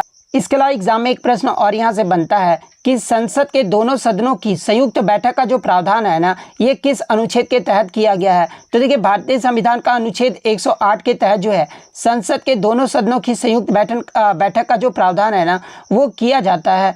नेक्स्ट क्वेश्चन आपका यहाँ पर आता है कि इनमें से किस नियम के अनुसार जो है यदि हम तत्व को उनके बढ़ते परमाणु भार में रखें तो किसी तत्व से प्रारंभ करने पर ठीक 8वें तत्व का जो गुण होगा ना, वो पहले तत्व के समान होगा। तो देखिए न्यूलैंड्स का जो अष्टक नियम था ना, इसके अकॉर्डिंग आप यदि हम तत्व को उनके बढ़ते परमाणु भार में रखें तो किसी तत्व से प्रारंभ करने पर ठीक 8वें तत्व का जो गुण होगा ना, वो पहले तत्व के समान होगा। ये जो आपका न्यूलैंड्स के अष्टक नियम में जो है वो कहा गया है। तो अष्टक नियम आपका यहाँ पे करेक्ट आंसर होगा।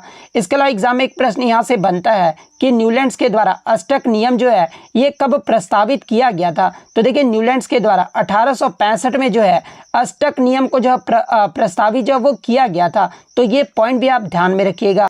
नेक्स्ट क्वेश्चन आपका यहाँ पर आता है कि अशोक के शिलालेखों में कौन सा स्तंभ शिलालेख जो है ये भारत के बाहर स्थित है? तो देखिए मैं आपको बता दूं कि अशोक के आपके टोटल जो है 33 शिलालेख हैं, जिसमें मुख्य रूप से आपके जो है वर्गीकृत किए गए हैं, जिसमें आपका प्रमुख शिलालेख, लघु शिलालेख, अलग रॉक शिलालेख, प्रमुख स्तंभ शिलालेख और लघु स्तंभ शिलालेख आ जाते हैं। जिसमें अगर प्रमुख शिलालेख की बात कर ले तो अशोक के जो आपके 14 प्रमुख शिलालेख हैं और 7 जो है ये आपके स्तंभ शिलालेख हैं। तो स्तंभ शिलालेख के बारे में पूछा गया था। तो देखिए ये जो आपका कंधार और खैबर पख्तूनख्वा ये जो आपके स्तंभ शिलालेख है ना, ये भारत के बाहर स्थित है। तो ऑप्शन में आपका कंधार दिया गया था। तो ये जो आपका कंधार स्तंभ शिलालेख है ये आपका अफगानिस्तान में स्थित है।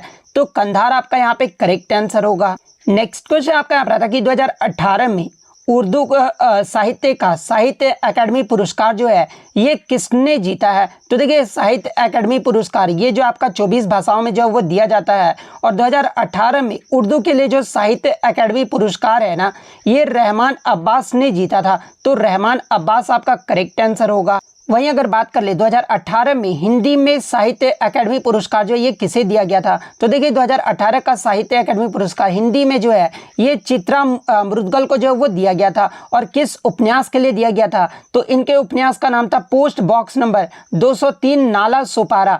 इस उपन्यास के लिए जो है इन्हें 2018 का साहित्य अकादमी पुरस्कार जो है वो दिया गया था। वहीं अगर 2019 की बात कर ले तो देखिए 2019 में हिंदी में जो है नंद किशोर आचार्य को जो है ये आपके चिल्लाते हुए अपने उपन्यास के लिए जो है इन्हें दिया गया था। 2020 की अगर बात कर ले तो ये आपके अनामिका को दिया गया था। और किस उपन्यास के लिए? तो टोकरी में दिगांत के लिए जो इन्हें दिया गया था। 2021 की अगर मैं बात कर लूँ तो 2021 में दया प्रकाश सिन्हा को इनके उपन्यास सम्राट अशोक के लिए दिया गया था। 2022 में जो ये आपके बद्री नारायण को तुमादी के शब्द के उपन्यास के लिए जो इन्हें दिया गया था। 2023 में जो ये आपके संजीव को मुझे पहचानो उपन्यास के लिए जो है इन्हें दिया गया था। तो ये सारे फैक्ट जो आपको ध्यान में रखना है। नेक्स्ट क्वेश्चन आपका यहाँ पर था कि 2018 में छऊ नृत्य में किसे संगीत नाटक अकेडमी अवार्ड दिया गया था? तो देखिए 2018 में छऊ नृत्य के लिए जो संगीत नाटक अकेडमी अवार्ड है ना, ये आपके तपन कुमार पटनायक को दिया गया था। तो तपन कुमार पटनायक आपका करेक्ट आंसर होगा। इसके अलावा 2019 में छऊ नृत्य के लिए संगीत नाटक अकेडमी अवार्ड ये जो है किसे दिया गया था? तो ये जो आपके ब्रजेंद्र कुमार पटनायक को दिया गया था। 2020 की बात कर ले तो ये जो आपके त्रिलोचन मोहंता को दिया गया था। और 2021 में जो है ये आपके भुवन कुमार को जो है वो दिया गया था। इसके अलावा एग्जाम में यहाँ से प्रश्न बनता है कि छऊ जो है आपके कितने प्रकार के हैं। तो देखिए आपके 3 प्रकार के छऊ होते हैं, जिसे पश्चिम बंगाल में इसे पुरुलिया छऊ के नाम से जाना जाता है, झारखंड में इसे सरायकेला छऊ के नाम से जाना जाता है और उड़ीसा में जो इसे मयूरभंज छऊ के नाम से जाना जाता है। तो ये फैक्ट भी आपको ध्यान में रखना है। नेक्स्ट क्वेश्चन आपका यहाँ पर आता है कि भारत में सबसे ज़्यादा जो है ये किस धर्म की जनसंख्या के लोग हैं। तो देखिए भारत में सबसे ज़्यादा जो है ये आपके हिंदू धर्म के जनसंख्या के जो है वो लोग हैं। तो हिंदू आपका यहाँ पे करेक्ट आंसर होगा। हिंदू जो है आपके कुल आबादी के जो है कुल जनसंख्या का कितना प्रतिशत है, तो 79.8% है। उसके बाद आपका कौन सा जो है धर्म आ जाता है, तो उसके बाद आपका मुस्लिम आ जाता है। मुस्लिम जो है ये आपके कुल जनसंख्या के जो है 14.2% है। तो ये पॉइंट भी आप ध्यान में रखिएगा। नेक्स्ट क्वेश्चन आपका यहाँ पर आता है कि प्रधानमंत्री किसान मित्र ये जो आपका किससे संबंधित है। तो देखिए प्रधानमंत्री किसान मित्र जो है ये आपके AI चैटबॉट से संबंधित है। यानी ये जो आपका प्रधानमंत्री किसान सम्मान निधि योजना के लिए जो है AI चैटबॉट है, जो कि आपके PM किसान योजना की पहुंच बढ़ाने और किसानों को उनके सवालों को स्पष्ट, सटीक और त्वरित जवाब देने के लिए जो है ये आपका सितंबर 2023 में जो इसे शुरू किया गया है। तो AI चैटबॉट आपका यहाँ पे करेक्ट आंसर होगा। नेक्स्ट क्वेश्चन आपका यहाँ पर था कि 2026 का एशियाई खेल जो है ये कहाँ पर होगा। तो देखिए 2026 का जो एशियाई खेल होगा ना ये आपके जापान के नागोया में आयोजित किया जाएगा। तो जापान का नागोया आपका करेक्ट आंसर होगा। इसके अलावा बात कर ले 2022 का जो आपका एशियाई खेल है ये कहाँ पर आयोजित किया गया था। तो देखिए 2022 में ना होकर ये आपका 2023 में हुआ था, जो कि आपका हांगझो चीन में आयोजित किया गया था। इसके अलावा बात कर ले प्रथम एशियाई खेल ये जो है कब और कहाँ आयोजित किया गया था। तो देखिए प्रथम जो एशियाई खेल है ना इसकी शुरुआत 1951 में हुआ था और ये जो आपका नई दिल्ली में आयोजित किया गया था। और भारत में अब तक कितने बार एशियाई खेलों का आयोजन किया जा चुका है। तो देखिए भारत में अब तक 2 बार जो है एशियाई खेलों का आयोजन किया जा चुका है। और कब से कब तक, तो देखिए पहली बार आपका 1951 में किया गया था और दूसरी बार जो ये आपका 1982 में जो वो किया गया था। और दोनों ही जो आपके एशियाई खेल हुए थे ना ये आपके न्यू दिल्ली में आयोजित किए गए थे। इसके अलावा बात करें 2022 में जो आपका 2023 में जो आपका एशियन गेम्स हुआ था, इसके जो मोस्ट वैल्यूएबल प्लेयर कौन रहे थे। तो ये जो आपके चीन के जांग यूफे क्विन हैंग रहे थे। तो इनका नाम आप ध्यान में रखिएगा। इसके अलावा 2023 में भारत की रैंक अगर पूछा जाए तो देखिए 2022 और 23 में भारत की जो रैंक रहा था ना वो चौथे पायदान पे जो भारत रहा था। भारत के द्वारा जो टोटल आपके 107 पदक जीते गए हैं, जिसमें 28 गोल्ड, 38 सिल्वर और 41 ब्रॉन्ज जो है वो शामिल है। इसके अलावा 2025 का एशियाई शीतकालीन खेल ये जो है कहाँ पर आयोजित किया जाएगा। तो ये आपका हार्बिन चीन में आयोजित किया जाएगा। तो ये पॉइंट भी आपको ध्यान में रखना है। नेक्स्ट क्वेश्चन आपका यहाँ पर आता है कि भारतीय मूल के किस प्रोफेसर को जो है जलवायु परिवर्तन रोकथाम के क्षेत्र में उनके काम के लिए जो है अक्टूबर 2023 में नीदरलैंड में विज्ञान के सर्वोच्च पुरस्कार स्पिनोजा से सम्मानित किया गया है। तो देखिए ये जो आपका स्पिनोजा पुरस्कार है ना ये आपका नीदरलैंड का एक विज्ञान का सर्वोच्च पुरस्कार है और इसमें जो आपके अक्टूबर 2023 में भारतीय मूल के डॉक्टर जायिता गुप्ता को जो है ये सम्मानित किया गया है। तो डॉक्टर जायिता गुप्ता आपका करेक्ट आंसर होगा। नेक्स्ट क्वेश्चन आपका यहाँ पर था कि भारत में बैंकिंग विनियम अधिनियम ये जो है कब लागू हुआ था। तो देखिए भारत में बैंकिंग विनियम अधिनियम जो है ये आपका 16 मार्च 1949 को लागू हुआ था। तो 16 मार्च 1949 आपका करेक्ट आंसर होगा। इसके अलावा मैं आपको बता दूं कि इसी अधिनियम के द्वारा जो है भारत के सभी बैंकिंग संस्थाओं को भी जो है वो नियंत्रित किया जाता है। तो ये पॉइंट भी आप ध्यान में रखिएगा। नेक्स्ट क्वेश्चन आपका यहाँ पर था कि 14 प्राइवेट बैंकों का जो राष्ट्रीयकरण है ना ये कब हुआ था। तो देखिए 14 प्राइवेट बैंकों का जो राष्ट्रीयकरण है ना ये आपका 1969 में हुआ था। तो 1969 आपका करेक्ट आंसर होगा। नेक्स्ट आपका यहाँ पर आता कि आगा खान कप ये जो आपका किस खेल से संबंधित है। तो देखिए आगा खान कप की बात कर ले तो ये आपका हॉकी खेल से संबंधित है। और हॉकी से संबंधित अन्य प्रमुख ट्रॉफी की बात कर ले तो देखिए Sultan Azlan Shah cup, Dhyanchand trophy, Stanley cup ये सभी का संबंध जो है वो आपके हॉकी खेल से है। तो ये फैक्ट भी आप ध्यान में रखिएगा। नेक्स्ट क्वेश्चन आपका यहाँ पर आता कि 11वीं पंचवर्षीय योजना का जो है कार्यकाल पूछा गया था। तो देखिए 11वीं पंचवर्षीय योजना का जो कार्यकाल रहा था ना ये आपका 2007 से लेकर जो है 2012 तक रहा था। तो 2007 से 2012 आपका करेक्ट आंसर होगा। इसके अलावा अन्य पंचवर्षीय योजना के कार्यकाल की अगर मैं बात कर लूँ तो देखिए पहली पंचवर्षीय योजना का जो अवधि रहा था यह आपका 1951 से 56 तक रहा था। दूसरी पंचवर्षीय योजना का जो अवधि है यह आपका 56 से लेकर 61 तक रहा था। तीसरी पंचवर्षीय योजना का जो अवधि है यह आपका 61 से लेकर 66 तक रहा था। चौथी पंचवर्षीय योजना की जो अवधि है ना यह आपके 69 से लेकर जो है 1974 तक रहा था। पांचवी पंचवर्षीय की योजना की अवधि अगर पूछा जाए तो ये आपका 1974 से 1978 तक रहा था। और पांचवी पंचवर्षीय योजना ही जो है ये आपके 4 वर्षों का रहा था। एग्जाम में पूछा जाता है कि कौन सी पंचवर्षीय योजना जो है मात्र 4 वर्षों का रहा था, तो ये आपका पांचवी पंचवर्षीय योजना रहा था। छठी पंचवर्षीय योजना की जो अवधि है ये आपका 1980 से लेकर 1985 तक रहा था। सातवीं पंचवर्षीय योजना की जो अवधि है ये आपका 85 से लेकर 90 तक रहा था। आठवीं पंचवर्षीय योजना की जो अवधि है ये आपका 92 से लेकर 97 तक रहा था। नौवीं पंचवर्षीय योजना की बात कर ले तो ये आपका 1997 से लेकर 2002 तक रहा था। 10वीं पंचवर्षीय योजना जो ये आपका 2002 से 2007 तक रहा था। इसके अलावा जो आपका अंतिम पंचवर्षीय योजना रहा था जो कि आपका 12वीं पंचवर्षीय योजना रहा था और इसका जो आपका अवधि रहा था वो आपका 2012 से लेकर 2017 तक रहा था। तो ये सारे फैक्ट जो आपको ध्यान में रखना है।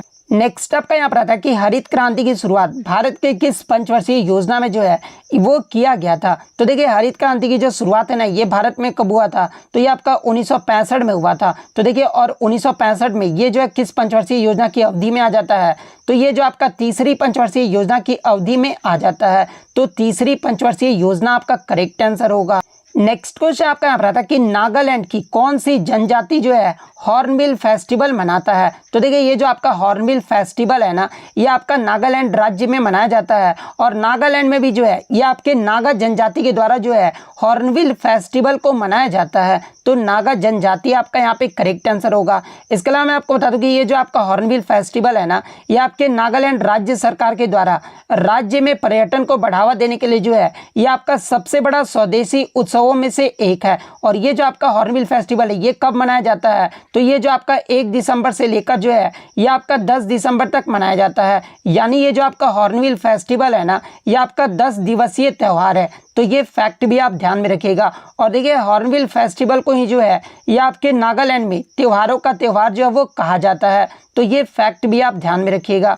नेक्स्ट क्वेश्चन आपका यहाँ पर था कि जालियांवाला बाग का जो आयोजन है ना ये किसके विरोध में किया गया था। तो देखिए जालियांवाला बाग का जो आयोजन है ना ये आपके रॉलेट एक्ट के विरोध में किया गया था। तो रॉलेट एक्ट आपका यहाँ पे करेक्ट आंसर होगा। इसके अलावा बात कर ले जालियांवाला बाग हत्याकांड, ये जो है कब और किस नाम से जाना जाता है। तो देखिए जालियांवाला बाग हत्याकांड को जो है इसे अमृतसर नरसंहार के नाम से भी जो है वो जाना जाता है। और ये जो आपका 13 अप्रैल 1919 को जो है अमृतसर पंजाब में हुआ था। तो ये पॉइंट भी आप ध्यान में रखिएगा। इसके अलावा मैं आपको बता दूं कि जालियांवाला बाग हत्याकांड के बाद ही जो है रविन्द्रनाथ टैगोर ने अपनी नाइटहुड की उपाधि जो है वो त्याग दिए थे। और महात्मा गांधी के द्वारा जो केसर हिंद की जो उपाधि दी गई थी ना वो भी जो है महात्मा गांधी जी ने जो वो छोड़ दिया था। और रॉलेट एक्ट के खिलाफ सत्याग्रह जो वो वापस ले लिए थे। तो ये पॉइंट भी आप ध्यान में रखिएगा। नेक्स्ट क्वेश्चन आपका यहाँ पर था कि बैडमिंटन में 40-40 पॉइंट दोनों टीमों के अगर बराबर होते हैं तो उसे जो है क्या कहा जाता है। तो देखिए बैडमिंटन में अगर 40-40 पॉइंट दोनों टीम के अगर बराबर हो जाते हैं ना तो उसे जो है ड्यूस पॉइंट जो है वो कहा जाता है। तो ड्यूस पॉइंट आपका करेक्ट आंसर होगा। नेक्स्ट क्वेश्चन आपका यहाँ पर था कि अमेजन फ्यूचर इंजीनियरिंग प्रोग्राम ये जो किस मंत्रालय की पहल है। तो देखिए ये जो आपका अमेजन फ्यूचर इंजीनियरिंग प्रोग्राम है ना ये आपके केंद्रीय जनजाति कार्य मंत्रालय की जो एक पहल है। तो केंद्रीय जनजाति कार्य मंत्रालय आपका करेक्ट आंसर होगा। नेक्स्ट क्वेश्चन कि प्रसिद्ध वादक उस्ताद बिंदा खान कौन सा वाद्य यंत्र बजाते थे। तो देखिए उस्ताद बिंदा खान की बात कर ले तो ये जो आपके सारंगी वादक थे। तो सारंगी आपका यहाँ पे करेक्ट आंसर होगा। इसके अलावा मशहूर सारंगी वादक की बात कर ले तो देखिए राम नारायण, सुल्तान खान, अब्दुल करीम खान, अब्दुल लतीफ़ खान, अहमद खान, गुलाब सबीर खान, गोपाल मिश्र और सबरी खान, इन सभी का जो संबंध है ना ये सारंगी वाद्य यंत्र से है। तो ये फैक्ट भी आपको ध्यान में रखना है।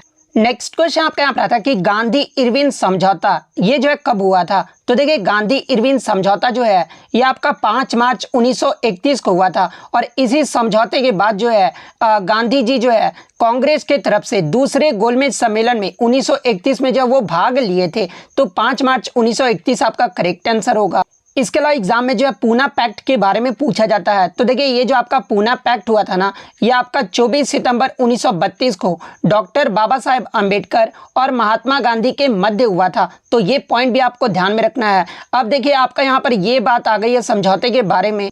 तो देखिए गोलमेज सम्मेलन की अब बात आई गई है। तो देखिए प्रथम जो गोलमेज सम्मेलन हुआ था ना, वो आपका 1930 में हुआ था और आपके जो है 3 जो है गोलमेज सम्मेलन जो है आयोजित किए गए थे और तीनों ही जो गोलमेज सम्मेलन है ना, ये आपका लंदन में आयोजित किया गया था और तीनों ही गोलमेज सम्मेलन में मात्र जो है भारत की तरफ से जो है भाग लेने वाले कौन थे, तो ये आपके भीमराव अम्बेडकर थे। तो ये फैक्ट भी आपको ध्यान में रखना है। और तीनों ही जो गोलमेज सम्मेलन हुआ था ना, और इसकी जो अध्यक्षता है ये रैमजे मैकडोनाल्ड के द्वारा जो है वो किया गया था। तो ये पॉइंट भी आपको ध्यान में रखना है। इसके अलावा अगर दूसरे गोलमेज सम्मेलन की बात कर ले तो ये आपका 1931 में हुआ था और तीसरा जो गोलमेज सम्मेलन है ये आपका 1932 में हुआ था। नेक्स्ट क्वेश्चन आपका यहाँ पर आता है कि भारत के साथ कितने देश जो है समुद्री सीमा साझा करते हैं। तो देखिए मैं आपको बता दूं कि भारत के साथ जो है आपके टोटल 9 देश जो है आपके सीमा साझा करते हैं, जिसमें 7 जो देश है ना ये आपके भूमि सीमा साझा करते हैं और 2 जो देश है ना ये आपके जल की सीमा जो है वो साझा करते हैं। और वो 2 देश कौन कौन से हैं, तो पहला आपका श्रीलंका और सेकंड आपका मालदीव। ये 2 देश जो है आपके जल की सीमा जो है वो साझा करते हैं। तो 2 आपका यहाँ पे करेक्ट आंसर होगा। इसके अलावा एग्जाम में जो है यहाँ पर सीमा की जो लंबाई पूछी जाती है। तो देखिए भारत के भूमि सीमा की जो लंबाई है ना ये आपके 15,200 किलोमीटर है। वहीं अगर तट रेखा यानी जलीय सीमा की बात कर ले तो देखिए इसकी जो लंबाई है ना वो आपका 7,515 किलोमीटर है। तो ये पॉइंट भी आपको ध्यान में रखना है। इसके अलावा भारत के 7 भूमि सीमा साझा करने वाले देश कौन कौन से हैं, तो देखिए ये जो आपका पहला देश है वो आपका बांग्लादेश है। बांग्लादेश जो है कितने किलोमीटर की जो है भूमि सीमा साझा करता है, तो ये जो आपका 4,096 किलोमीटर की भूमि सीमा साझा करता है। दूसरा जो देश है वो आपका भूटान देश है। भूटान जो ये आपका 578 किलोमीटर जो है भूमि सीमा साझा करता है। चीन जो ये आपका 3,488 किलोमीटर की भूमि सीमा साझा करता है। म्यांमार जो ये आपका 1,643 किलोमीटर की जो है भूमि सीमा साझा करता है। नेपाल की बात कर ले तो ये आपका 1,751 किलोमीटर की सीमा साझा करता है। पाकिस्तान की बात कर ले तो ये आपका 3,323 किलोमीटर की जो है भूमि सीमा साझा करता है। अफगानिस्तान की बात कर ले तो ये आपका 106 किलोमीटर की जो है भूमि सीमा साझा करता है। और यहाँ से एग्जाम में एक प्रश्न और पूछा जाता है कि भारत के साथ सबसे लंबी जो है भूमि सीमा कौन सा देश जो है वो साझा करता है। तो देखिए भारत के साथ सबसे लंबी जो भूमि सीमा जो साझा करता है ना ये आपका बांग्लादेश करता है। बांग्लादेश की जो किलोमीटर है वो आपका 4,096 किलोमीटर है। तो ये फैक्ट भी आप ध्यान में रखिएगा। नेक्स्ट क्वेश्चन आपका यहाँ पर आता है कि भारतीय मूल की 2022 में ब्रिटेन की गृह मंत्री जो है ये कौन बनी थी। तो देखिए भारतीय मूल की 2022 में जो ब्रिटेन की गृह मंत्री है ना ये आपके सुएला ब्रेवरमैन बनी थी। तो सुएला ब्रेवरमैन आपका करेक्ट आंसर होगा।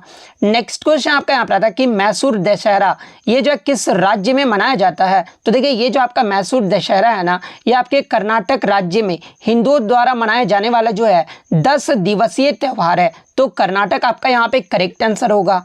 नेक्स्ट क्वेश्चन आपका यहाँ पर आता है कि 2011 की जनगणना के अनुसार यहाँ पर राज्य नहीं यहाँ पर केंद्र शासित प्रदेश पूछा गया था कि किस केंद्र शासित प्रदेश का पुरुष साक्षरता दर जो है वो सबसे अधिक रहा था। तो देखिए 2011 की जनगणना के अनुसार सबसे अधिक साक्षरता दर वाला जो केंद्र शासित प्रदेश रहा था ना ये आपका लक्षद्वीप रहा था। लक्षद्वीप का जो साक्षरता दर रहा था ओवरऑल वो आपका 91.85% रहा था, जिसमें पुरुष साक्षरता दर की बात कर ले तो 95.56% रहा था और महिला साक्षरता दर जो है ये आपका 87.95% रहा था। तो ये पॉइंट भी आपको ध्यान में रखना है। तो ये तो हो गया आपका पार्टिकुलर यूटी के बारे में पूछा गया था। अगर ओवरऑल पूछा जाए कि राज्य और केंद्र शासित प्रदेश में सबसे अधिक साक्षरता दर वाला राज्य या केंद्र शासित प्रदेश कौन रहा था, तो पहले स्थान पे जो आपका केरल रहा था। केरल का जो साक्षरता दर है ना ये आपका 94% रहा था।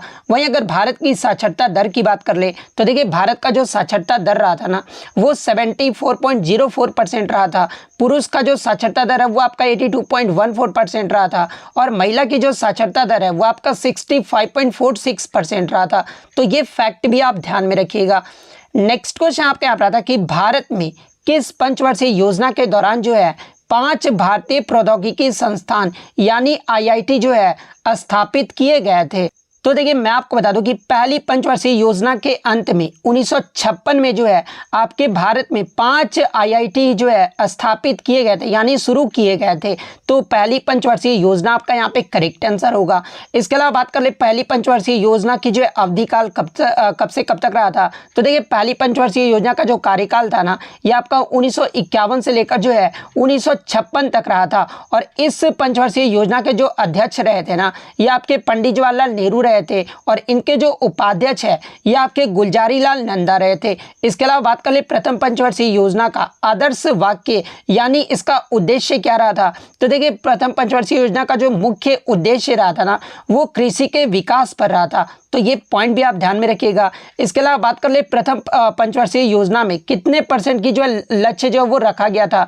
तो देखिए इसमें जो लक्ष्य वृद्धि दर रखा गया था ना, वो 2.1% का रखा गया था, लेकिन वास्तविक जो वृद्धि हुई थी यानी वास्तविक जो आपका पाया गया था वो आपका 3.6% जो है वो पाया गया था। यानी ये जो आपका पंचवर्षीय यानी पहली जो पंचवर्षीय योजना रहा था ना, वो आपका सफल रहा था। इसके अलावा पहली पंचवर्षीय योजना ये जो है किस मॉडल पर आधारित था। तो देखिए पहली जो पंचवर्षीय योजना था ना, ये आपके हेराल्ड डोमर मॉडल पर आधारित था। तो ये सारे फैक्ट जो आपको ध्यान में रखना है। इसके अलावा मैं आपको बता दूं कि भिलाई दुर्गापुर इस्पात संयंत्र ये जो है किस पंचवर्षीय योजना में जो है खोले गए थे। तो ये जो आपके दूसरी पंचवर्षीय योजना में जो है इसे शुरू किया गया था। तो यहाँ से भी जो है प्रश्न एग्जाम में पूछा जाता है। नेक्स्ट क्वेश्चन आपका यहाँ पर आता है कि हरित क्रांति का संबंध ये जो है किससे है। तो देखिए हरित क्रांति की बात कर ले तो ये जो आपके अनाज के फसल के उत्पादन से संबंधित है। तो अनाज की फसल आपका यहाँ पे करेक्ट आंसर होगा। इसके अलावा एग्जाम में एक प्रश्न यहाँ से पूछा जाता है कि निम्नलिखित में से किस फसल ने जो है भारत में हरित क्रांति के कारण उत्पादन में वृद्धि की अधिकतम दर जो है वो देखा गया था।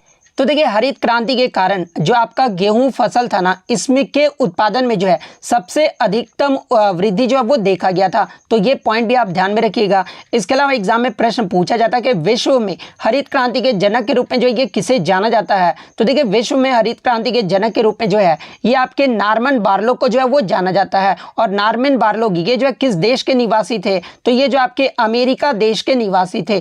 इसके अलावा एग्जाम में प्रश्न पूछा जाता है कि विश्व में हरित क्रांति की शुरुआत कब और कहां से हुई थी। तो देखिए विश्व में हरित क्रांति की जो शुरुआत है ना, ये आपका 1960 के दशक में मैक्सिको देश से जो है इसे शुरू किया गया था।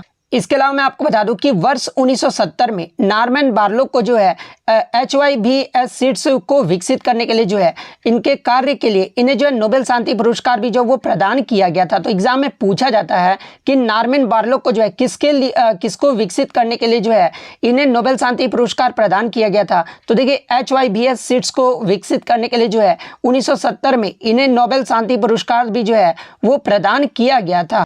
और भारत में हरित क्रांति का जनक के रूप में जो है ये किसे जाना जाता है। तो देखिए भारत में हरित क्रांति के जनक के रूप में जो है ये आपके MS स्वामीनाथन जी को जो है वो जाना जाता है। और MS स्वामीनाथन जी को जो है 2024 का जो है भारत रत्न पुरस्कार भी जो है वो दिया गया है। तो ये पॉइंट भी आप ध्यान में रखिएगा। इसके अलावा हरित क्रांति शब्द का जो सबसे पहले जो ये किसने गढ़ा था। तो देखिए हरित क्रांति शब्द को जो सबसे पहले है ना, ये डॉक्टर विलियम गोडे ने जो है वो गढ़ा था। और भारत में हरित क्रांति की शुरुआत कब हुई थी। तो देखिए भारत में हरित क्रांति की जो शुरुआत है ना, ये आपके 1967-68 में हुआ था। और कहां से हुआ था। तो ये आपका पंजाब से हुआ था। तो ये सारे पॉइंट जो आपको ध्यान में रखना है।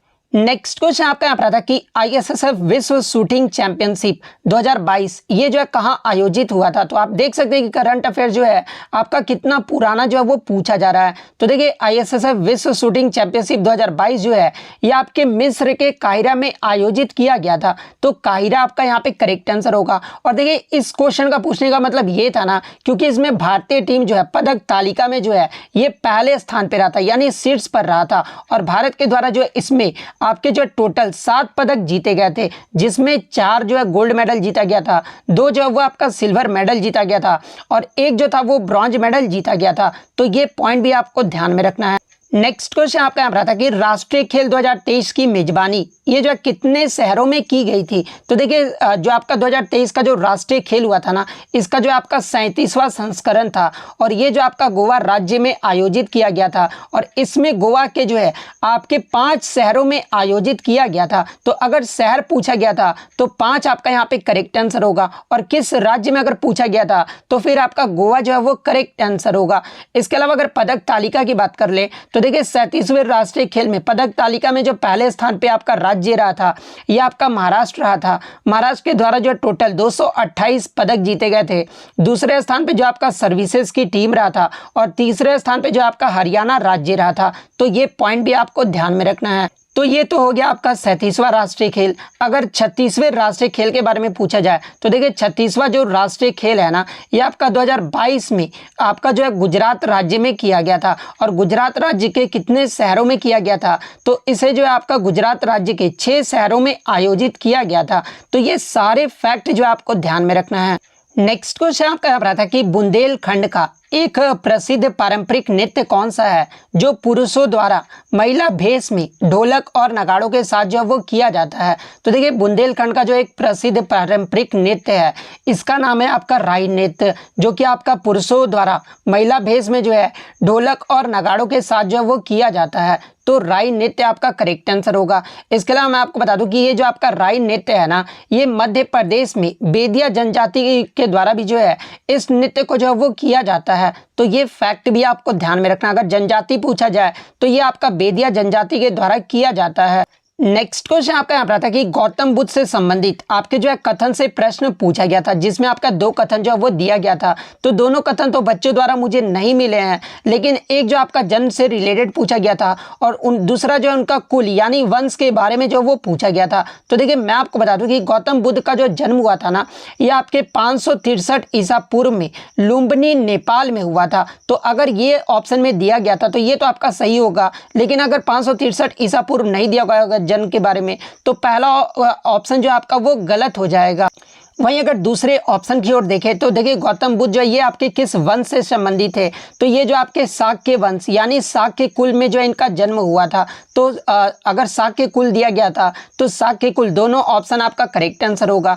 इसके अलावा बात कर ले गौतम बुद्ध का निधन ये जो है कब हुआ था तो देखिए गौतम बुद्ध का जो निधन है ना ये आपके 483 ईसा पूर्व में हुआ था। और कितने वर्ष की आयु में इनका निधन हुआ था तो ये 80 वर्ष की आयु में इनका निधन हुआ था। और कहाँ पर हुआ था तो ये आपका कुशीनगर में हुआ था। और कुशीनगर ये कहाँ पर है वर्तमान में तो ये आपका उत्तर प्रदेश में है। और देखिए इनके निधन की ही घटना को जो है महापरिनिर्वाण के नाम से भी जो वो जाना जाता है। तो ये पॉइंट भी आप ध्यान में रखिएगा। इसके अलावा बात कर ले गौतम बुद्ध के पिता का नाम क्या था तो देखिए गौतम बुद्ध के पिता का नाम जो था वो सुद्धोधन था और इनकी माता का जो नाम था ना वो माया देवी था। इसके अलावा गौतम बुद्ध के बचपन का नाम क्या था तो ये सिद्धार्थ था। इसके अलावा एग्जाम में पूछा जाता है कि गौतम बुद्ध कितने वर्ष की आयु में जो है अपना गृह त्याग दिए थे, जिसे गृह त्याग की घटना को जो है महाभिनिष्क्रमण भी जो है वो कहा जाता है। तो देखिए गौतम बुद्ध जो है 29 वर्ष की आयु में जो है अपने घर को जो वो तपस्वी का जीवन जीने के लिए जो है अपने घर को जो वो त्याग दिए थे। इसके अलावा बात कर ले गौतम बुद्ध ये जो है किस नदी के तट पर अपना ज्ञान प्राप्त किए थे तो देखिए गौतम बुद्ध जो है बोध गया में निरंजना नदी के तट पर जो है ये अपने ज्ञान की प्राप्ति किए थे। तो ये फैक्ट भी आपको ध्यान में रखना है। नेक्स्ट क्वेश्चन आपका यहाँ पर आता है कि भारतीय मूल के किस मुख्य न्यायाधीश ने जो है 2023 में सिंगापुर के राष्ट्रपति को जो है शपथ दिलाए हैं। तो देखिए भारतीय मूल के मुख्य न्यायाधीश सुंदरेश मेनन ने जो है सिंगापुर में जन्मे भारतीय मूल के थर्मन सन मुगरत्नम को जो है ये 9वें राष्ट्रपति के रूप में जो वो शपथ दिलाए हैं। तो अगर मुख्य न्यायाधीश के बारे में पूछा गया था तो सुंदरेश मेनन आपका यहाँ पे करेक्ट आंसर होगा। वहीं अगर मैं आपको बता दूं कि ये जो आपके सिंगापुर के राष्ट्रपति बने हैं ना 9वें राष्ट्रपति ये भी आपके भारतीय मूल के ही निवासी हैं, जिनका नाम आपको ध्यान में रखना है थर्मन सन मुगरत्नम। इनका नाम आपको ध्यान में रखना है, हो सकता है आगे किसी में आपसे पूछ दिया जाए।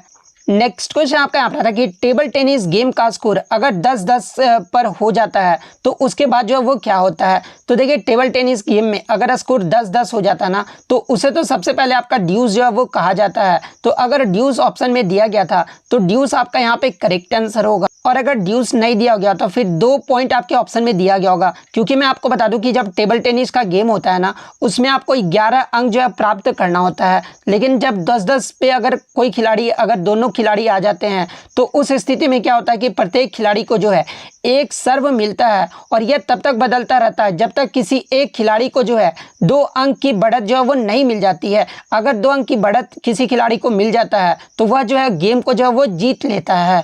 नेक्स्ट क्वेश्चन आपका एक मौलिक अधिकार से संबंधित आया था। एग्जैक्ट मुझे प्रश्न बच्चों द्वारा मिल नहीं पाया है, लेकिन मैं आपको बता दूं कि इसमें पूछा गया था कि इनमें से कौन सा मौलिक अधिकार जो है, मतलब कौन सा अनुच्छेद जो है मौलिक अधिकार आपातकाल में जो है निलंबित नहीं होता है। तो देखिए मैं आपको बता दूं कि मौलिक अधिकार ये जो आपका भाग 3 और अनुच्छेद 12 से लेकर जो है 35 के अंतर्गत आता है, और इसमें आपके जो है अनुच्छेद 20 और 21 को छोड़कर जो है ये आपके जो है सभी अनुच्छेद जो होते हैं ना वो आपके आपातकाल में निलंबित हो जाते हैं, लेकिन ये जो आपके अनुच्छेद 20 और 21 जो है ना ये निलंबित नहीं होते हैं। तो अगर ये प्रश्न पूछा गया था तो 20 और 21 आपका करेक्ट आंसर होगा। क्वेश्चन आया था कि पन्नालाल घोष का संबंध किस वाद्य यंत्र से है। तो देखिए पन्नालाल घोष का जो संबंध है ना ये आपके बांसुरी वाद्य यंत्र से है, तो बांसुरी आपका यहाँ पे करेक्ट आंसर होगा। इसके अलावा मैं आपको बता दूं कि टीसीएस के द्वारा जो है वाद्य यंत्र और उनके वादक से जो है आपके लगातार प्रश्न पूछे जाते हैं, जैसे कि पंडित शिव कुमार शर्मा और भजन सोपारी, इनका जो संबंध है ना ये आपके संतूर वाद्य यंत्र से है। हरिप्रसाद चौरसिया, पन्नालाल घोष, इनका जो संबंध है ना ये आपके बांसुरी वाद्य यंत्र से है। तबला वादक की बात कर ले तो देखिए जाकिर हुसैन, अल्लाह रखा, साबिर खान, पंडित किशन महराज, पंडित ज्ञान प्रकाश घोष, इनका जो संबंध है आपके तबला वाद्य यंत्र से है। सरोद वादक की बात कर ले तो देखिए अलाउद्दीन खान, अली अकबर खान, अमजद अली खान, बुद्धदेव दास गुप्ता, इनका जो संबंध है आपका सरोद वाद्य यंत्र से है। सहनाई वादक की बात कर ले तो देखिए बिस्मिल्लाह खान, कृष्णाराम चौधरी, अली अहमद हुसैन, इनका जो संबंध है आपका सहनाई वादक से है। सितार वादक की बात कर ले तो देखिए पंडित रविशंकर, शाहिद परवेज खान, बुधादित्य मुखर्जी, अनुष्का शंकर, इनका जो संबंध है आपके सितार वाद्य यंत्र से है। सारंगी वादक की बात कर ले तो देखिए शकूर खान, पंडित राम नारायण, रमेश मिश्रा, सुल्तान खान, इनका जो संबंध है आपके सारंगी वाद्य यंत्र से है। वीणा वादक की बात कर ले तो देखिए जिया मोहिद्दीन डागर, इसके अलावा अध्यागरी, श्याम सुंदरम, दोरई स्वामी अयंकर, इनका जो संबंध है ना ये आपके वीणा वाद्य यंत्र से है। इसके अलावा अगर रुद्र वीणा की बात कर ले तो देखिए असद अली खान का जो संबंध है ना ये आपके रुद्र वीणा से है। एग्जाम में यहाँ से प्रश्न पूछा जाता है कि मोहन वीणा के आविष्कारक कौन थे। तो देखिए मोहन वीणा की जो आविष्कार है ना ये आपके पंडित विश्व मोहन भट्ट के द्वारा जो है वो किया गया था, और ये जो आपके पंडित विश्व मोहन भट्ट है ना ये आपके मोहन वीणा से संबंधित है। अगर वायलिन वादक की बात कर ले तो देखिए सुश्री गोपाल कृष्ण, श्रीमती एम राजन, NR मुरलीधरन, M चंद्रशेखर, विजय जोग, लालगुड़ी जयरामन, इन सभी का जो संबंध है ना ये आपके वायलिन वादक से है। घटम की अगर मैं बात कर लूँ तो देखिए TH विनायक राम, EM सुब्रमण्यम, इनका जो संबंध है ये आपके घटम से है। मृदंगम की अगर मैं बात कर लूँ तो देखिए KV प्रसाद, SV राजा रॉय, उमल्यापुरम शिव रामन, इनका जो संबंध है ये आपके मृदंगम से है। मैंडोलिन वादक की बात कर ले तो देखिए श्रीनिवास जो है ये आपके मैंडोलिन से है। पखावाज में आपके तोताराम शर्मा आ जाते हैं। अन्नपूर्णा देवी का जो संबंध है ये आपके सुर बहार से है। इसके अलावा अगर ब्रजभूषण काबरा के बारे में पूछा जाए तो देखिए ब्रजभूषण काबरा का जो संबंध है ना ये गिटार वाद्य यंत्र से है। तो ये सारे फैक्ट जो है आपको ध्यान में रखना है। नेक्स्ट क्वेश्चन आपका यहाँ रहा था कि भारत के संविधान को कब अपनाया गया था। तो देखिए भारतीय संविधान को जो है भारत की संविधान सभा द्वारा 26 नवंबर 1949 को जो है इसे अपनाया गया था। तो 26 नवंबर 1949 आपका यहाँ पे करेक्ट आंसर होगा। वहीं अगर बात कर ले भारत का संविधान जो है ये कब प्रभावी यानी लागू कब हुआ था। तो देखिए भारत का संविधान जो लागू है ना ये आपके 26 जनवरी 1950 को जो वो लागू हुआ था। तो ये पॉइंट भी आपको ध्यान में रखना है। इसके अलावा एग्जाम में से यहाँ से प्रश्न पूछा जाता है कि जब हमारा संविधान बनकर तैयार हुआ था उस समय जो है अनुच्छेद और भाग और अनुसूचियाँ कितनी थी। तो देखिए भारत के संविधान में मूल रूप से जो आपके अनुच्छेदों की संख्या थी वो आपका 395 था। वहीं अगर भाग की बात कर ले तो भाग जो आपके कितने थे तो 22 भागों में जो आपका विभाजित था और 8 अनुसूचियां थी। तो ये पॉइंट भी आप ध्यान में रखिएगा। और वर्तमान में संविधान में कितने अनुच्छेद हैं। तो देखिए वर्तमान में जो संविधान में अनुच्छेदों की अभी संख्या है ना वो भी आपका 395 ही है। बहुत सारे बच्चे बोलेंगे कि सर 470 अनुच्छेद हो गए हैं। तो देखिए मैं आपको बता दूं कि आपका 395 ही अनुच्छेद है। जो आपके क्लोज आते हैं ना जैसे कि अनुच्छेद 21 का क्लोज A हो गया, इस प्रकार से मिलाकर जो आपके 470 होते हैं। ठीक है, लेकिन अगर एग्जाम में ऑप्शन 395 ना दिया रहे तब आपको जो है 470 टिक करना है। तो ये पॉइंट आप ध्यान में रखिएगा। वहीं अगर वर्तमान में भागों की बात कर ले तो देखिए वर्तमान में आपके 25 भाग हैं और 12 अनुसूचियां हैं। तो ये पॉइंट भी आपको ध्यान में रखना है। इसके अलावा मैं आपको बता दूं कि भारतीय संविधान जो है ये आपका मूल रूप से अंग्रेजी में जो है इसे लिखा गया था और संविधान पर हस्तलिखित जो है ये किसने किया था? तो देखिए प्रेम बिहारी नारायण राय यादव ने जो है भारतीय संविधान को जो है ये हस्तलिखित जो है वो किया था। इसके अलावा अगर एग्जाम में पूछा जाए कि भारतीय संविधान के पिता के रूप में जो ये किसे जाना जाता है, तो देखिए भारतीय संविधान के जनक के रूप में जो है ये डॉक्टर भीमराव अंबेडकर जी को जो है वो जाना जाता है। तो ये पॉइंट भी आप ध्यान में रखिएगा। और संविधान सभा का गठन ये जो है कब हुआ था? तो ये भी आपको ध्यान में रखना है कि संविधान सभा का जो गठन है ना ये आपका 9 दिसंबर 1946 को हुआ था। तो ये सारे फैक्ट जो आपको ध्यान में रखना है। नेक्स्ट क्वेश्चन आपका यहाँ पर आता है कि 2011 की जनगणना के अनुसार भारत में सर्वाधिक महिला साक्षरता दर वाला राज्य पूछा गया था। तो देखिए 2011 की जनगणना के अनुसार भारत में सबसे अधिक महिला साक्षरता दर वाला जो राज्य रहा था ना ये आपका केरल राज्य रहा था। केरल का जो ओवरऑल जो साक्षरता दर रहा था ना वो आपका 94% रहा था, जिसमें पुरुष साक्षरता दर की बात कर ले तो ये आपका 96.1% रहा था और महिला साक्षरता दर जो है ये आपका 92% रहा था। तो महिला में आपका केरल ही करेक्ट आंसर होगा। और पुरुष में भी अगर पूछ ले तो देखिए ओवरऑल ही जो आपका सबसे साक्षरता दर वाला राज्य रहा है वो भी आपका केरल ही रहा है।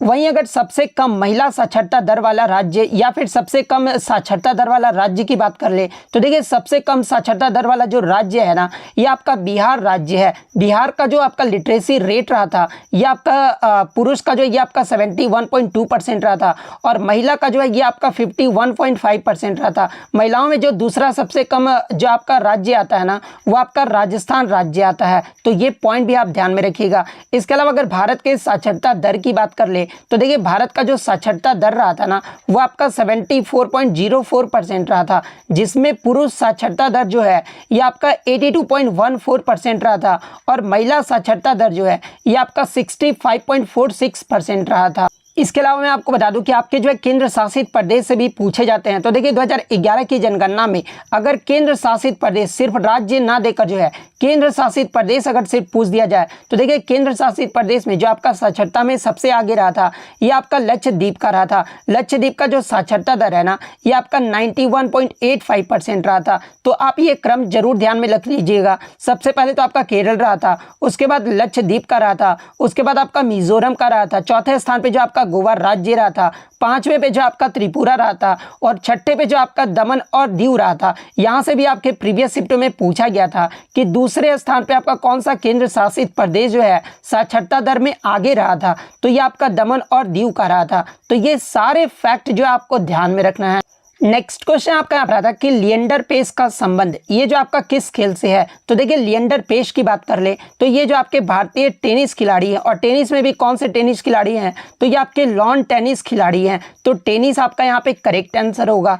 नेक्स्ट क्वेश्चन आपका यहाँ पर आता है कि वर्तमान में आंध्र प्रदेश के राज्यपाल कौन है? तो देखिए मैं आपको बता दूं कि 13 फरवरी 2023 से जो है एस अब्दुल नजीर जो है ये आंध्र प्रदेश के राज्यपाल हैं। तो एस अब्दुल नजीर जो आपका यहाँ पे करेक्ट आंसर होगा। इसके अलावा मैं आपको बता दूं कि ये जो आपके एस अब्दुल नजीर थे ना जो आपका राम मंदिर का जो फैसला आया था 2019 में उसके जो ये जज भी रहे थे। तो ये पॉइंट भी आपको ध्यान में रखना है क्योंकि टीसीएस के द्वारा यहाँ से भी प्रश्न पूछा गया है कि जो आपका 2019 में जो आपका राम मंदिर पर लेकर जो आपका फैसला आया था उसमें पूछा गया था कि एकमात्र मुस्लिम जज जो वो कौन थे? तो देखिए एकमात्र जो आपके मुस्लिम जज थे ना वो यही थे एस अब्दुल नजीर। तो इनका नाम आपको ध्यान में रखना है। वहीं अगर वर्तमान में अन्य अगर बात कर ले अन्य राज्यों के बारे में जैसे कि आंध्र प्रदेश के वर्तमान में मुख्यमंत्री कौन है? तो ये आपके वाईएस जगनमोहन रेड्डी हैं। अरुणाचल प्रदेश के अगर मुख्यमंत्री के बारे में पूछा जाए तो देखिए अरुणाचल प्रदेश के जो वर्तमान में मुख्यमंत्री है ना ये आपके पेमा खांडू हैं। वहीं अगर अरुणाचल प्रदेश के वर्तमान में आपके राज्यपाल कौन है? तो ये जो आपके कैवल्य त्रिविक्रम पटनायक हैं।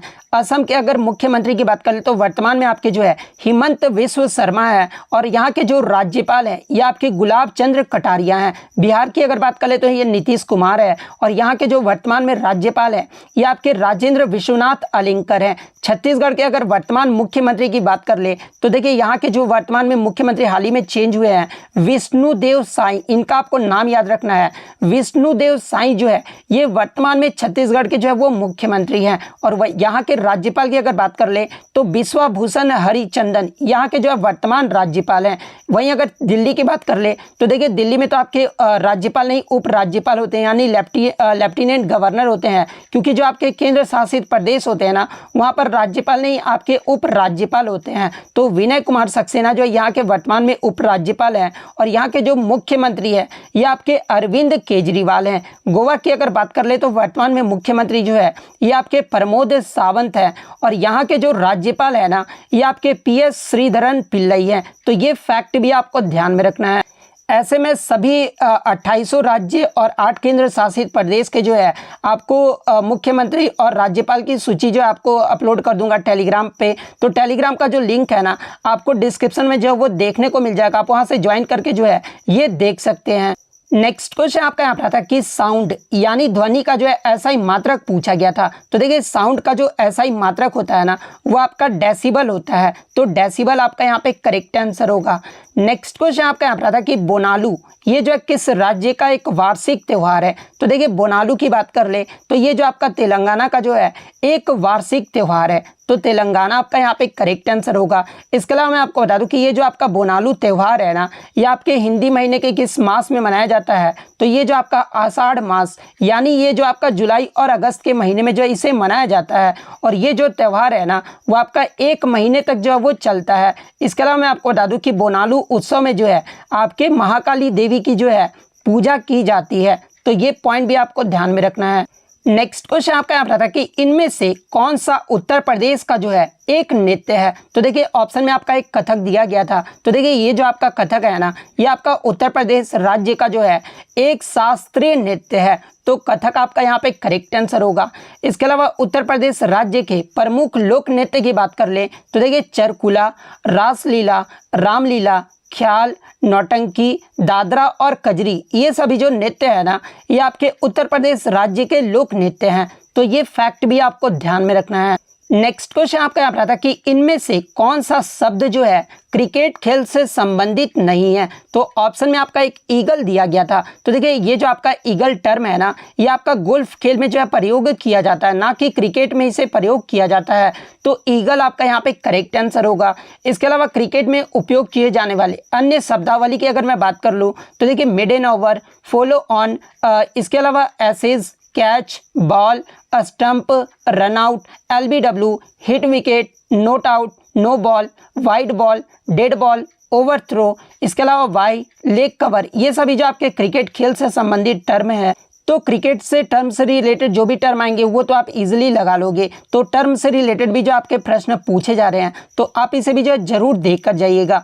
नेक्स्ट क्वेश्चन आपका यहाँ पर था कि भारत के परिसीमन आयोग के अनुसार और भारत के संविधान के अनुच्छेद 333 के अधीन जो है राज्य विधानसभा के सदस्यों की जो अधिकतम संख्या है ना ये कितनी हो सकती है। तो देखिए मैं आपको बता दूं कि भारतीय संविधान के अनुच्छेद 333 के प्रावधानों के अनुसार राज्य की विधानसभा में अधिकतम निर्वाचन क्षेत्र में जो सदस्यों की संख्या है ना वो आपका 500 हो सकता है और कम से कम अगर पूछा जाए तो ये जो आपके 60 निर्वाचन क्षेत्र जो वो हो सकते हैं। तो सबसे आपका ज़्यादा पूछा गया था कि कितनी अधिकतम संख्या हो सकती है, तो 500 आपका यहाँ पे करेक्ट आंसर होगा। इसके अलावा मैं आपको बता दूं कि अनुच्छेद 333 के प्रावधान को जो है वो आपका समाप्त कर दिया गया है, जिसमें आपके एक एंग्लो इंडियन को जो है राज्यपाल जो है वो नियुक्त करते थे विधानसभा में। तो ये जो आपका समाप्त कर दिया गया है और किस संशोधन के तहत जो है समाप्त किया गया है तो देखिए 104वें संशोधन अधिनियम के तहत जो है इसे समाप्त किया गया है। इसके अलावा अनुच्छेद 331 की बात करें तो देखिए अनुच्छेद 331 के तहत राष्ट्रपति जो है एंग्लो इंडियन समुदाय से लोकसभा के 2 सदस्यों को जो है वो नामित कर सकते थे, लेकिन अब इसे भी जो है वो समाप्त कर दिया गया और इसे भी जो आपका 104वें संविधान संशोधन अधिनियम के तहत जो है वो समाप्त किया गया है, जिसमें लोकसभा और राज्यसभा विधानसभाओं में एंग्लो इंडियन के लिए सीटों के जो आरक्षण था ना उसे जो वो आपका समाप्त कर दिया गया है। और 104वां जो संविधान संशोधन अधिनियम है ये किससे संबंधित है तो इसमें जो आपके SC और ST कैटेगरी आते थे ना उनके आरक्षण को जो है ये आपका 10 साल तक जो है वो बढ़ा दिया गया है। तो ये फैक्ट भी आपको ध्यान में रखना है। नेक्स्ट क्वेश्चन आपका यहाँ पर आता है कि नेहरू ट्रॉफी से जो आपका एक प्रश्न पूछा गया था, अब एग्जैक्टली ये प्रश्न पूरा नहीं मिल पाया है। कुछ बच्चों ने बताया कि जवाहरलाल नेहरू हॉकी ट्रॉफी के बारे में पूछा गया था। तो देखिए, अगर जवाहरलाल नेहरू टूर्नामेंट के बारे में अगर पूछा गया था तो देखिए ये जो आपका जवाहरलाल नेहरू टूर्नामेंट है ना, ये आपका हॉकी खेल से संबंधित है। अगर सिर्फ नेहरू कप के बारे में पूछा गया था तो देखिए ये जो आपका नेहरू कप है ना, ये आपका फुटबॉल से जुड़ा हुआ है। और वहीं अगर नेहरू ट्रॉफी का संबंध अगर पूछा जाए तो देखिए नेहरू ट्रॉफी का जो संबंध है ना, ये आपके नौका दौड़ से है। तो बच्चे बता रहे थे कि जवाहरलाल नेहरू के बारे में पूछा गया था, तो हॉकी आपका यहाँ पे करेक्ट आंसर होगा। नेक्स्ट क्वेश्चन आपका यहाँ पर आता है कि वर्तमान समय में भारत के दूसरे सीडीएस यानी चीफ ऑफ डिफेंस स्टाफ जो है ये कौन है। तो देखिए भारत के जो दूसरे चीफ ऑफ डिफेंस स्टाफ है ना, ये आपके लेफ्टिनेंट अनिल चौहान है। तो अनिल चौहान आपका यहाँ पे करेक्ट आंसर होगा। इसके अलावा बात कर ले भारत के प्रथम सीडीएस कौन थे, तो ये आपके जनरल बिपिन रावत थे। और ये दोनों ही जो है ये आपके उत्तराखंड राज्य से जो है वो बिलोंग करते हैं। तो ये पॉइंट भी आप ध्यान में रखिएगा। इसके अलावा मैं आपको बता दूं कि जनरल बिपिन रावत की जो है आपका हेलीकॉप्टर दुर्घटनावश में जो है 8 दिसंबर 2021 को जो है इनका निधन हो गया था। और इन्हें 2022 के लिए जो है पद्म विभूषण पुरस्कार भी जो है वो दिया गया था। तो ये फैक्ट भी आपको ध्यान में रखना है। इसके अलावा बात कर ले भारत के प्रथम फील्ड मार्शल कौन है, तो ये आपके मानेक शॉ हैं। भारत के वर्तमान में राष्ट्रीय हरित न्यायाधिकरण के प्रमुख न्यायमूर्ति कौन है, तो ये आपके प्रकाश श्रीवास्तव हैं। वर्तमान में सॉलिसिटर जनरल ऑफ इंडिया अगर पूछा जाए तो ये आपके जो है तुषार मेहता है। वर्तमान में 22वें विधि आयोग के अध्यक्ष कौन है, तो ये जो आपके ऋतुराज अवस्थी हैं। वर्तमान में यूपीएससी का अध्यक्ष अगर पूछा जाए तो देखिए वर्तमान में जो आपके यूपीएससी के अध्यक्ष हैं ना, ये आपके मनोज कुमार सोनी हैं। और वर्तमान में मुख्य सूचना आयुक्त कौन है, तो ये आपके हीरालाल सिमरिया हैं। वर्तमान में केंद्रीय सतर्कता आयुक्त कौन है, तो ये जो आपके परवीन कुमार श्रीवास्तव हैं। तो ये फैक्ट भी आपको ध्यान में रखना है। नेक्स्ट क्वेश्चन आपका यहाँ पर आता है कि जनगणना 2011 का जो है थीम यानी विषय जो है वो पूछा गया था। तो देखिए जनगणना 2011 का जो आपका थीम रहा था ना, वो आपका हमारी जनगणना हमारा भविष्य रहा था। तो हमारी जनगणना हमारा भविष्य आपका यहाँ पे करेक्ट आंसर होगा।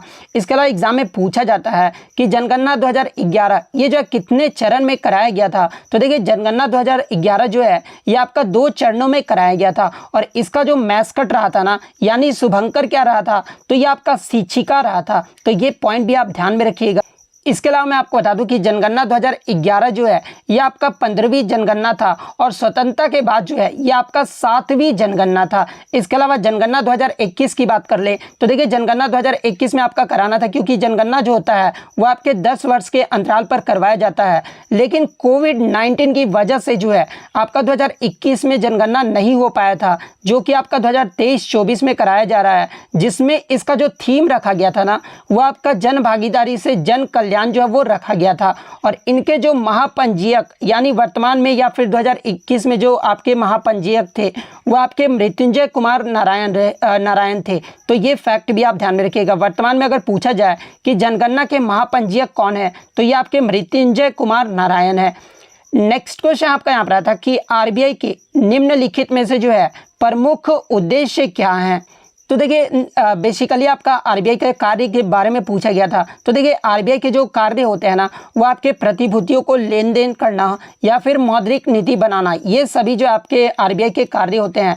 तो इनमें से जो भी ऑप्शन में दिया गया होगा वो आपका करेक्ट आंसर होगा। नेक्स्ट आपका यहाँ पर आया था कि अमृतसर की संधि। इस क्वेश्चन में थोड़ा सा मुझे डाउट लग रहा है, लेकिन मैं बता देता हूँ, फिर भी मैं आपको नॉलेज के लिए बता देता हूँ कि अमृतसर की संधि ये जो है कब हुआ था। तो देखिए अमृतसर की संधि की बात कर ले तो ये जो आपका 1809 में हुआ था।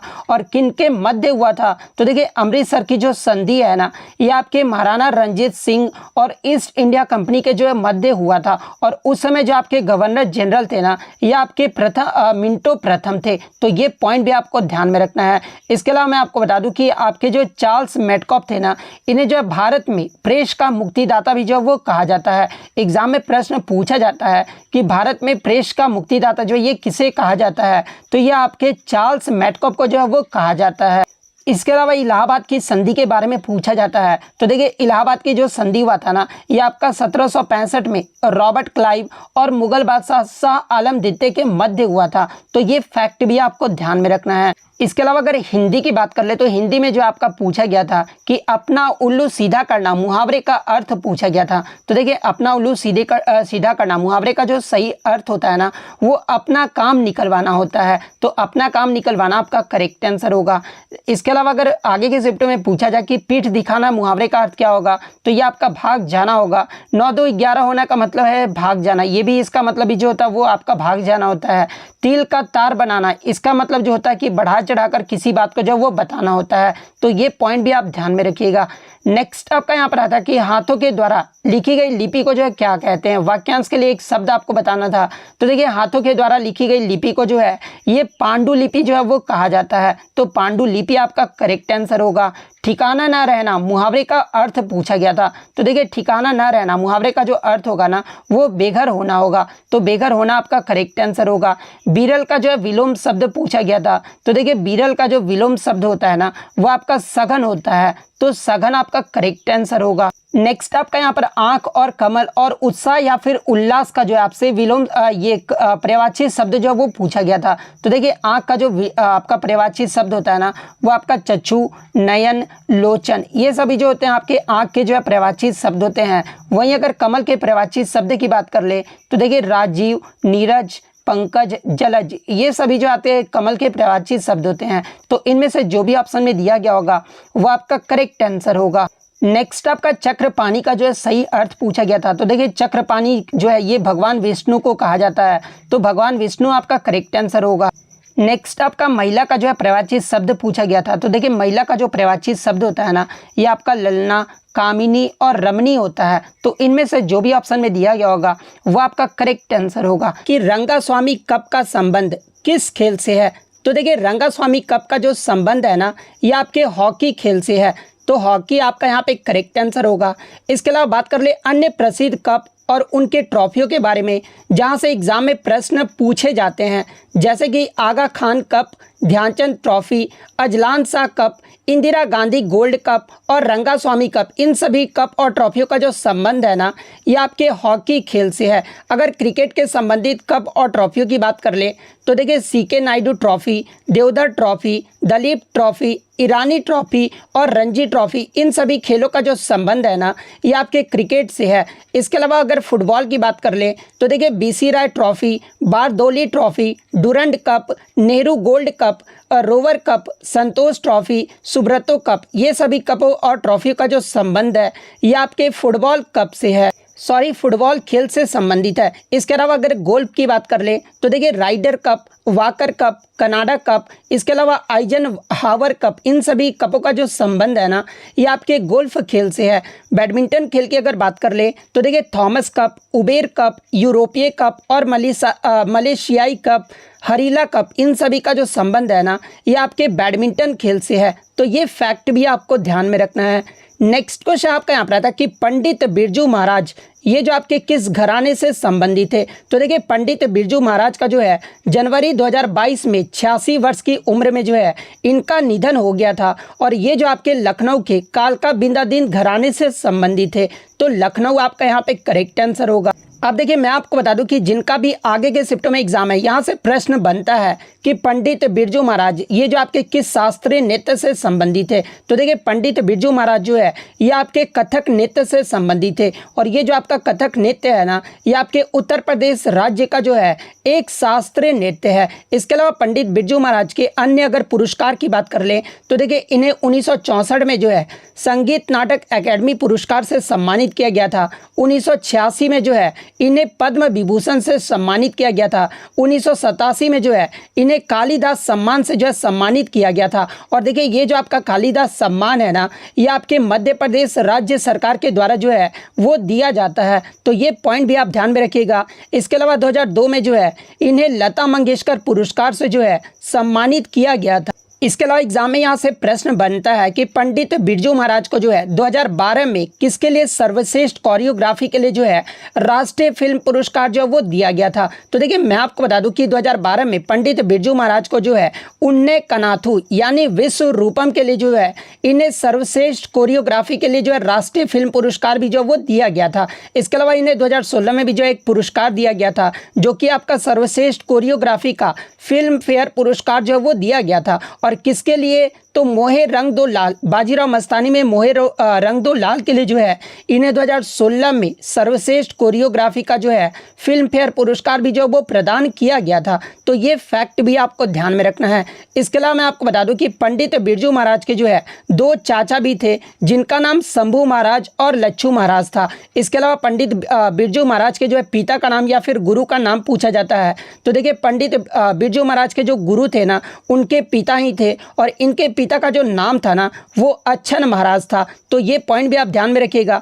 इसके अलावा शंभू महाराज, लच्छू महाराज और अच्छन महाराज इन तीनों का जो संबंध है ना ये आपके कथक नृत्य से है। तो ये फैक्ट भी आप ध्यान में रखिएगा। अब देखिए घराना से आपके प्रश्न पूछे गए हैं तो जिनका भी आगे आने वाले शिफ्टों में एग्जाम है आप घराना से जो है ज़रूर देख लीजिए। जैसे कि ये जो आपका ग्वालियर घराना है ना ये आपका सबसे बड़ा ख्याल घराना है और ये जो आपका सबसे पुराना घराना भी है। एग्जाम में पूछा जाता है कि सबसे पुराना घराना कौन सा है, तो ये आपका ग्वालियर घराना है। और इसके जन्मदाता यानी ग्वालियर घराने की जो संस्थापक थे ना यानी स्थापना जो किए थे ये आपके उस्ताद नथन पीर बख्श के द्वारा जो है इसकी स्थापना जो है वो किया गया था।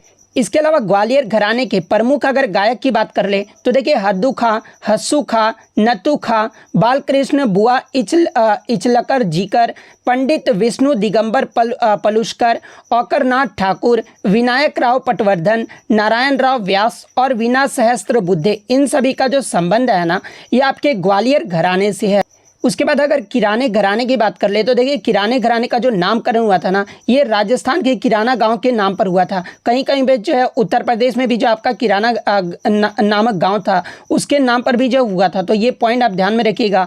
इसके अलावा किराना घराने की जो स्थापना है ना ये आपके नायक गोपाल द्वारा जो है वो किया गया था। इसके अलावा मैं आपको बता दूं कि 20वीं सदी में किराने घराने को लोकप्रिय बनाने का जो श्रेय है ना ये आपके अब्दुल करीम खान और अब्दुल वाहिद खान को वो दिया जाता है। और किराने घराने में प्रसिद्ध गायक में जो है आपके पंडित भीमसेन जोशी आ जाते हैं, गंगूबाई हंगल, सवाई गंधर्व, सुरेश बाबू माने, प्रभा अत्रे, हीराबाई बादोडकर, मानिक वर्मा और सुरेश बाबू माने इन सभी का जो संबंध है ना ये आपके किराने घराने से है। नेक्स्ट अगर आगरा घराने की बात कर ले तो देखिए आगरा घराने को जो है रंगीला घराना भी जो वो कहा जाता है और इसकी जो स्थापना है ना ये आपके हाजी सुजान खान और उस्तान धगदे खुदा बख्श के द्वारा जो वो किया गया था। और ये जो आपके हाजी सुजान खान थे ना ये आपके तानसेन के भी जो वो दामाद थे। आगरे घराने के अगर प्रसिद्ध गायक की बात कर ले तो देखिए फयाज खान, लताफत हुसैन खान, दिनकर काकिनी, CR व्यास और विजय किचलू इन सभी का जो संबंध है ये आपके आगरा घराने से है। इसके अलावा अगर पटियाले घराने की बात कर ले तो देखिए पटियाला घराने की स्थापना जो है ये बड़े फतेह अली खान और अली बख्श खान के द्वारा जो वो किया गया था। और इसमें जो प्रसिद्ध संगीतकार आते हैं वो आपके बड़े गुलाम अली खान, अजाय चक्रवर्ती, रजा अली खान, बेगम अख्तर, निर्मला देवी, नैना देवी और परवीन सुल्ताना इन सभी का जो संबंध है ना ये आपके पटियाला घराने से है। इसके अलावा अगर दिल्ली घराने की बात कर ले तो देखिए दिल्ली घराने की जो स्थापना है ना ये आपके गुलाम हुसैन है जिन्हें मियाँ अचपल के नाम से भी जो है वो जाना जाता है। और ये जो आपके गुलाम हुसैन थे ना ये आपके बहादुर शाह जफर के भी जो है वो गुरु थे। इसके अलावा अगर दिल्ली घराने के प्रमुख शिष्य की बात कर ले तो देखिए तानरस खान, सब्बू खान, उमाराव खान, चांद खान, उस्मान खान, नन्हे खान और संगीत खान इन सभी का जो संबंध है ना ये आपके दिल्ली घराने से संबंधित है। इसके अलावा मैं आपको बता दूं कि दिल्ली घराने से ही जो है आपके बरेली, आगरा, पटियाला, उज्जैन जैसे घरानों का भी जो है वो जन्म हुआ था। नेक्स्ट अगर मेवाती घराने की बात कर ले तो देखिए मेवाती घराने को जो है ये आपका जयपुर मेवाती घराना भी कहा जाता है, जोधपुर घराना या फिर मियाँ बंदे अली खान बिनकर घराना भी जो वो कहा जाता है। और मेवाती घराने के जो संस्थापक थे ना ये आपके खग्गे नजीर खान थे और इनका जो स्थापना ये आपका इंदौर में किया गया था। इसके अलावा अगर इनके शिष्य की बात कर ले तो देखिए पंडित जसराज, मोतीराम, मनीराम, संजीव अभ्यंकर, इन सभी का जो संबंध है ना ये आपके मेवाती घराने से संबंधित है। इसके अलावा एग्जाम में एक प्रश्न पूछा जाता है यहाँ पर से कि पंडित जसराज के नाम पर ही जो है आपके सुदूर अंतरिक्ष में एक माइनर ग्रह यानी जो बौना ग्रह था ना इन्हीं के नाम पर जो वो रखा गया था, जो कि इनके डेट ऑफ बर्थ पे जो वो रखा गया था। तो ये फैक्ट भी आप ध्यान में रखिएगा। नेक्स्ट क्वेश्चन आपका अगर बनारस घराने से भी जो है प्रश्न पूछा जाता है तो देखिए बनारस घराने में प्रमुख संगीतज्ञ में जो है आपके उस्ताद बिस्मिल्लाह खान, पंडित राम सहाय मिश्र, इन सभी का जो संबंध है ये आपका शहनाई वादक से है और ये आपके बनारस घराने से संबंधित है।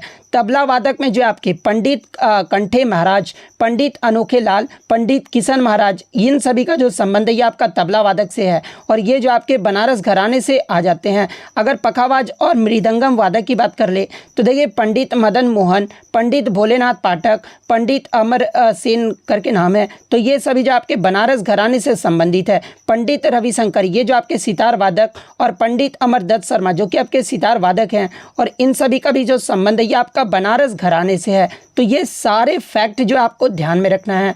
नेक्स्ट क्वेश्चन आपका आप रहा था कि भारतीय संविधान के अनुच्छेद 21A के तहत जो है भारत में कितने वर्ष की आयु के सभी बच्चों को जो है मुफ्त और अनिवार्य शिक्षा प्रदान करना है। तो देखिए भारतीय संविधान के अनुच्छेद 21A में कहा गया है कि भारत के 6 से 14 वर्ष की आयु के सभी बच्चों को जो है मुफ्त और अनिवार्य शिक्षा जो है वो प्रदान किया जाएगा।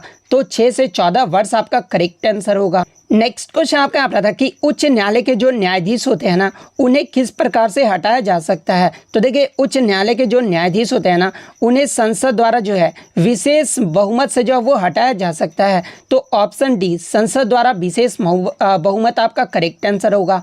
नेक्स्ट क्वेश्चन आपका यहाँ रहा था कि हाल ही में लोकसभा और राज्यसभा दोनों ने जो है महिला आरक्षण विधेयक 2023 जिसे जो है 128वां संवैधानिक संशोधन विधेयक के तहत जो है वो पारित जो वो किया गया है और इसमें जो है कितने % को महिला आरक्षण जो है वो दिया गया है। तो देखिए 2023 के लोकसभा और राज्यसभा में जो है महिला को जो है ये आपका 33% जो है आरक्षण जो है वो दिया गया है। तो 33% आपका करेक्ट आंसर होगा। नेक्स्ट क्वेश्चन आपका यहाँ रहा था कि भारत रत्न पुरस्कार प्राप्त करने वाले पहले संगीतकार कौन थे। तो देखिए भारत रत्न पुरस्कार प्राप्त करने वाले जो पहले संगीतकार थे वो आपके MS सुब्बुलक्ष्मी थी। तो MS सुब्बुलक्ष्मी आपका यहाँ पे करेक्ट आंसर होगा। इसके अलावा MS सुब्बुलक्ष्मी ये जो आपका किस राज्य से संबंधित है तो ये आपके मदुरै तमिलनाडु से जो वो संबंधित है और ये किस संगीत की गायिका थी तो ये आपका भारतीय कर्नाटक संगीत की जो है एक गायिका थी। तो ये फैक्ट भी आप ध्यान में रखिएगा। इसके अलावा मैं आपको बता दूं कि MS सुब्बुलक्ष्मी को भारत रत्न से कब सम्मानित किया गया था। तो इन्हें जो 1998 में जो है भारत रत्न से सम्मानित किया गया था और इनके बाद जो भारत रत्न से सम्मानित होने वाले जो संगीतकार थे वो आपके 1999 में पंडित रविशंकर को जो है भारत रत्न से सम्मानित किया गया था। इसके बाद 2001 में जो है उस्ताद बिस्मिल्लाह खान और लता मंगेशकर को जो है भारत रत्न से सम्मानित किया गया था। इसके अलावा 2008-9 में जो है पंडित भीमसेन जोशी को भारत रत्न से सम्मानित किया गया था। तो ये फैक्ट भी आपको ध्यान में रखना है। इसके अलावा बात कर ले भारत रत्न की शुरुआत कब हुई थी। तो देखिए भारत रत्न की जो शुरुआत है ना ये आपका 1954 में हुआ था और 1954 में जो है 3 व्यक्तियों को जो है भारत रत्न पुरस्कार से सम्मानित किया गया था। और मैं आपको बता दूं कि 2019 के बाद 2024 में जो है आपके टोटल 5 लोगों को जो है भारत रत्न से सम्मानित किया गया है। और वो 5 लोग कौन कौन से हैं तो देखिए कर्पूरी ठाकुर, लाल कृष्ण आडवाणी, PV नरसिम्हा रॉय, चौधरी चरण सिंह और MS स्वामीनाथन, ये 5 व्यक्तियों को जो है 2024 में भारत रत्न से जो वो सम्मानित किया गया है। नेक्स्ट क्वेश्चन आपका यहाँ रहा था कि भय मुक्त राज्य बनाने के लिए 2023 का डॉक्टर भीमराव अंबेडकर पुरस्कार जो है ये किसे दिया गया है? तो देखिए भय मुक्त राज्य बनाने के लिए 2023 का जो डॉक्टर भीमराव अंबेडकर पुरस्कार है ना, ये उत्तर प्रदेश के सीएम योगी आदित्यनाथ को जो वो दिया गया है।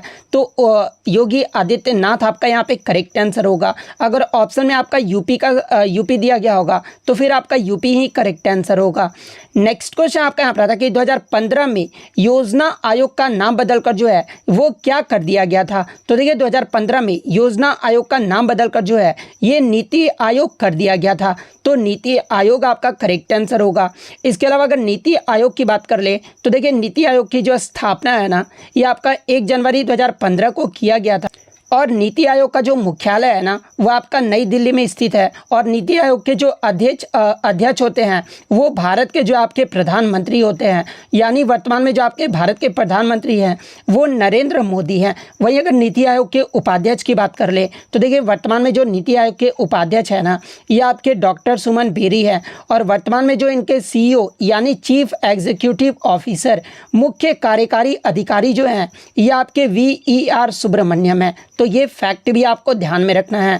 नेक्स्ट क्वेश्चन आपका यहाँ पर आता है कि the first economic census was conducted through out the country accept Lakshadweep during which year conducted? यानी जो पहली आर्थिक जनगणना हुई थी ना, ये जो आपके लक्षद्वीप को छोड़कर किस वर्ष जो है पूरे देश में आयोजित किया गया था? तो देखिए पहली आर्थिक जनगणना जो है लक्षद्वीप को छोड़कर ये जो आपका 1977 के दौरान जो है वो किया गया था। तो 1977 आपका यहाँ पे करेक्ट आंसर होगा। और वहीं अगर पूछा जाए कि पहली आर्थिक जनगणना ये जो है किसके सहयोग से किया गया था, तो ये जो आपका DES यानी डायरेक्टरेट ऑफ इकोनॉमिक स्टैटिक्स यानी अर्थशास्त्र और सांख्यिकी निदेशालय के सहयोग से जो है ये किया गया था। तो ये फैक्ट भी आपको ध्यान में रखना है। नेक्स्ट क्वेश्चन आपका यहाँ पर आया था, भारतीय उपमहाद्वीप की सबसे पुरानी लिपि कौन सी है? तो देखिए भारतीय उपमहाद्वीप का जो सबसे पुरानी लिपि है ना, ये आपका ब्राह्मी लिपि है। तो ब्राह्मी लिपि आपका यहाँ पे करेक्ट आंसर होगा।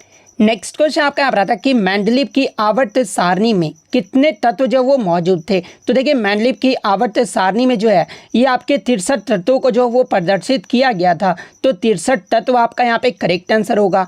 इसके अलावा एग्जाम में प्रश्न पूछा जाता है कि मेंडलीव ने अपनी पहली जो आवर्त सारणी है ना, ये किस वर्ष में प्रकाशित की थी? तो देखिए मेंडलीव के द्वारा 1869 में जो है पहली आवर्त सारणी जो वो प्रकाशित किया गया था। और ये जो है कहाँ से बिलोंग करते थे? तो देखिए मेंडलीव जो है ये आपके एक रूसी रसायनज्ञ थे। तो ये फैक्ट भी आप ध्यान में रखिएगा। इसके अलावा मेंडलीव की आवर्त सारणी में क्या कहा गया था? तो देखिए मेंडलीव की जो आवर्त सारणी का नियम था ना, इसमें जो है तत्वों को जो है बढ़ते परमाणु द्रव्यमान के क्रम से जो है वो संयोजित किया गया था। तो ये फैक्ट भी आप ध्यान में रखिएगा। नेक्स्ट क्वेश्चन आपका यहाँ पर आता है कि भारतीय प्रतिस्पर्धा आयोग यानी CCI competition commission of India के जो है वर्तमान अध्यक्ष कौन है? तो देखिए वर्तमान में जो आपके CCI के जो अध्यक्ष हैं ना, ये आपके रवनीत कौर हैं। तो रवनीत कौर आपका यहाँ पे करेक्ट आंसर होगा। इसके अलावा बात कर ले CCI की जो स्थापना ये कब हुआ था? तो ये आपका 14 अक्टूबर 2003 को हुआ था। और इसका जो हेड क्वार्टर है ना, ये आपके नई दिल्ली में स्थित है। तो ये फैक्ट भी आपको ध्यान में रखना है। नेक्स्ट क्वेश्चन आपका यहाँ पर आता है कि सत्य शोधक समाज के संस्थापक कौन थे? यानी सत्य शोधक समाज की जो स्थापना है ना, ये किसके द्वारा किया गया था? या फिर कुछ बच्चों ने बताया कि 24 सितंबर 1873 को जो है ज्योतिराव फूले के द्वारा कौन सी संस्था की स्थापना जो है वो की गई थी? तो देखिए मैं आपको दोनों बता देता हूँ कि सत्य शोधक समाज की जो स्थापना है ना, ये आपके ज्योतिराव फूले के द्वारा जो है 24 सितंबर 1873 को महाराष्ट्र के पुणे में जो है इसकी स्थापना जो वो किया गया था। तो ज्योतिराव फूले आपका करेक्ट आंसर होगा। इसके अलावा मैं आपको बता दूं कि ये जो आपका सत्य शोधक समाज था ना, जो कि एक आपका सामाजिक सुधार समाज था। तो ये पॉइंट भी आप ध्यान में रखिएगा। इसके अलावा प्रमुख संगठन और उनके संस्थापक के बारे में देख लेते हैं, जहां से एग्जाम में प्रश्न पूछे जाते हैं। जैसे कि एशियाटिक सोसाइटी की स्थापना ये जो है कब और किसके द्वारा किया गया था?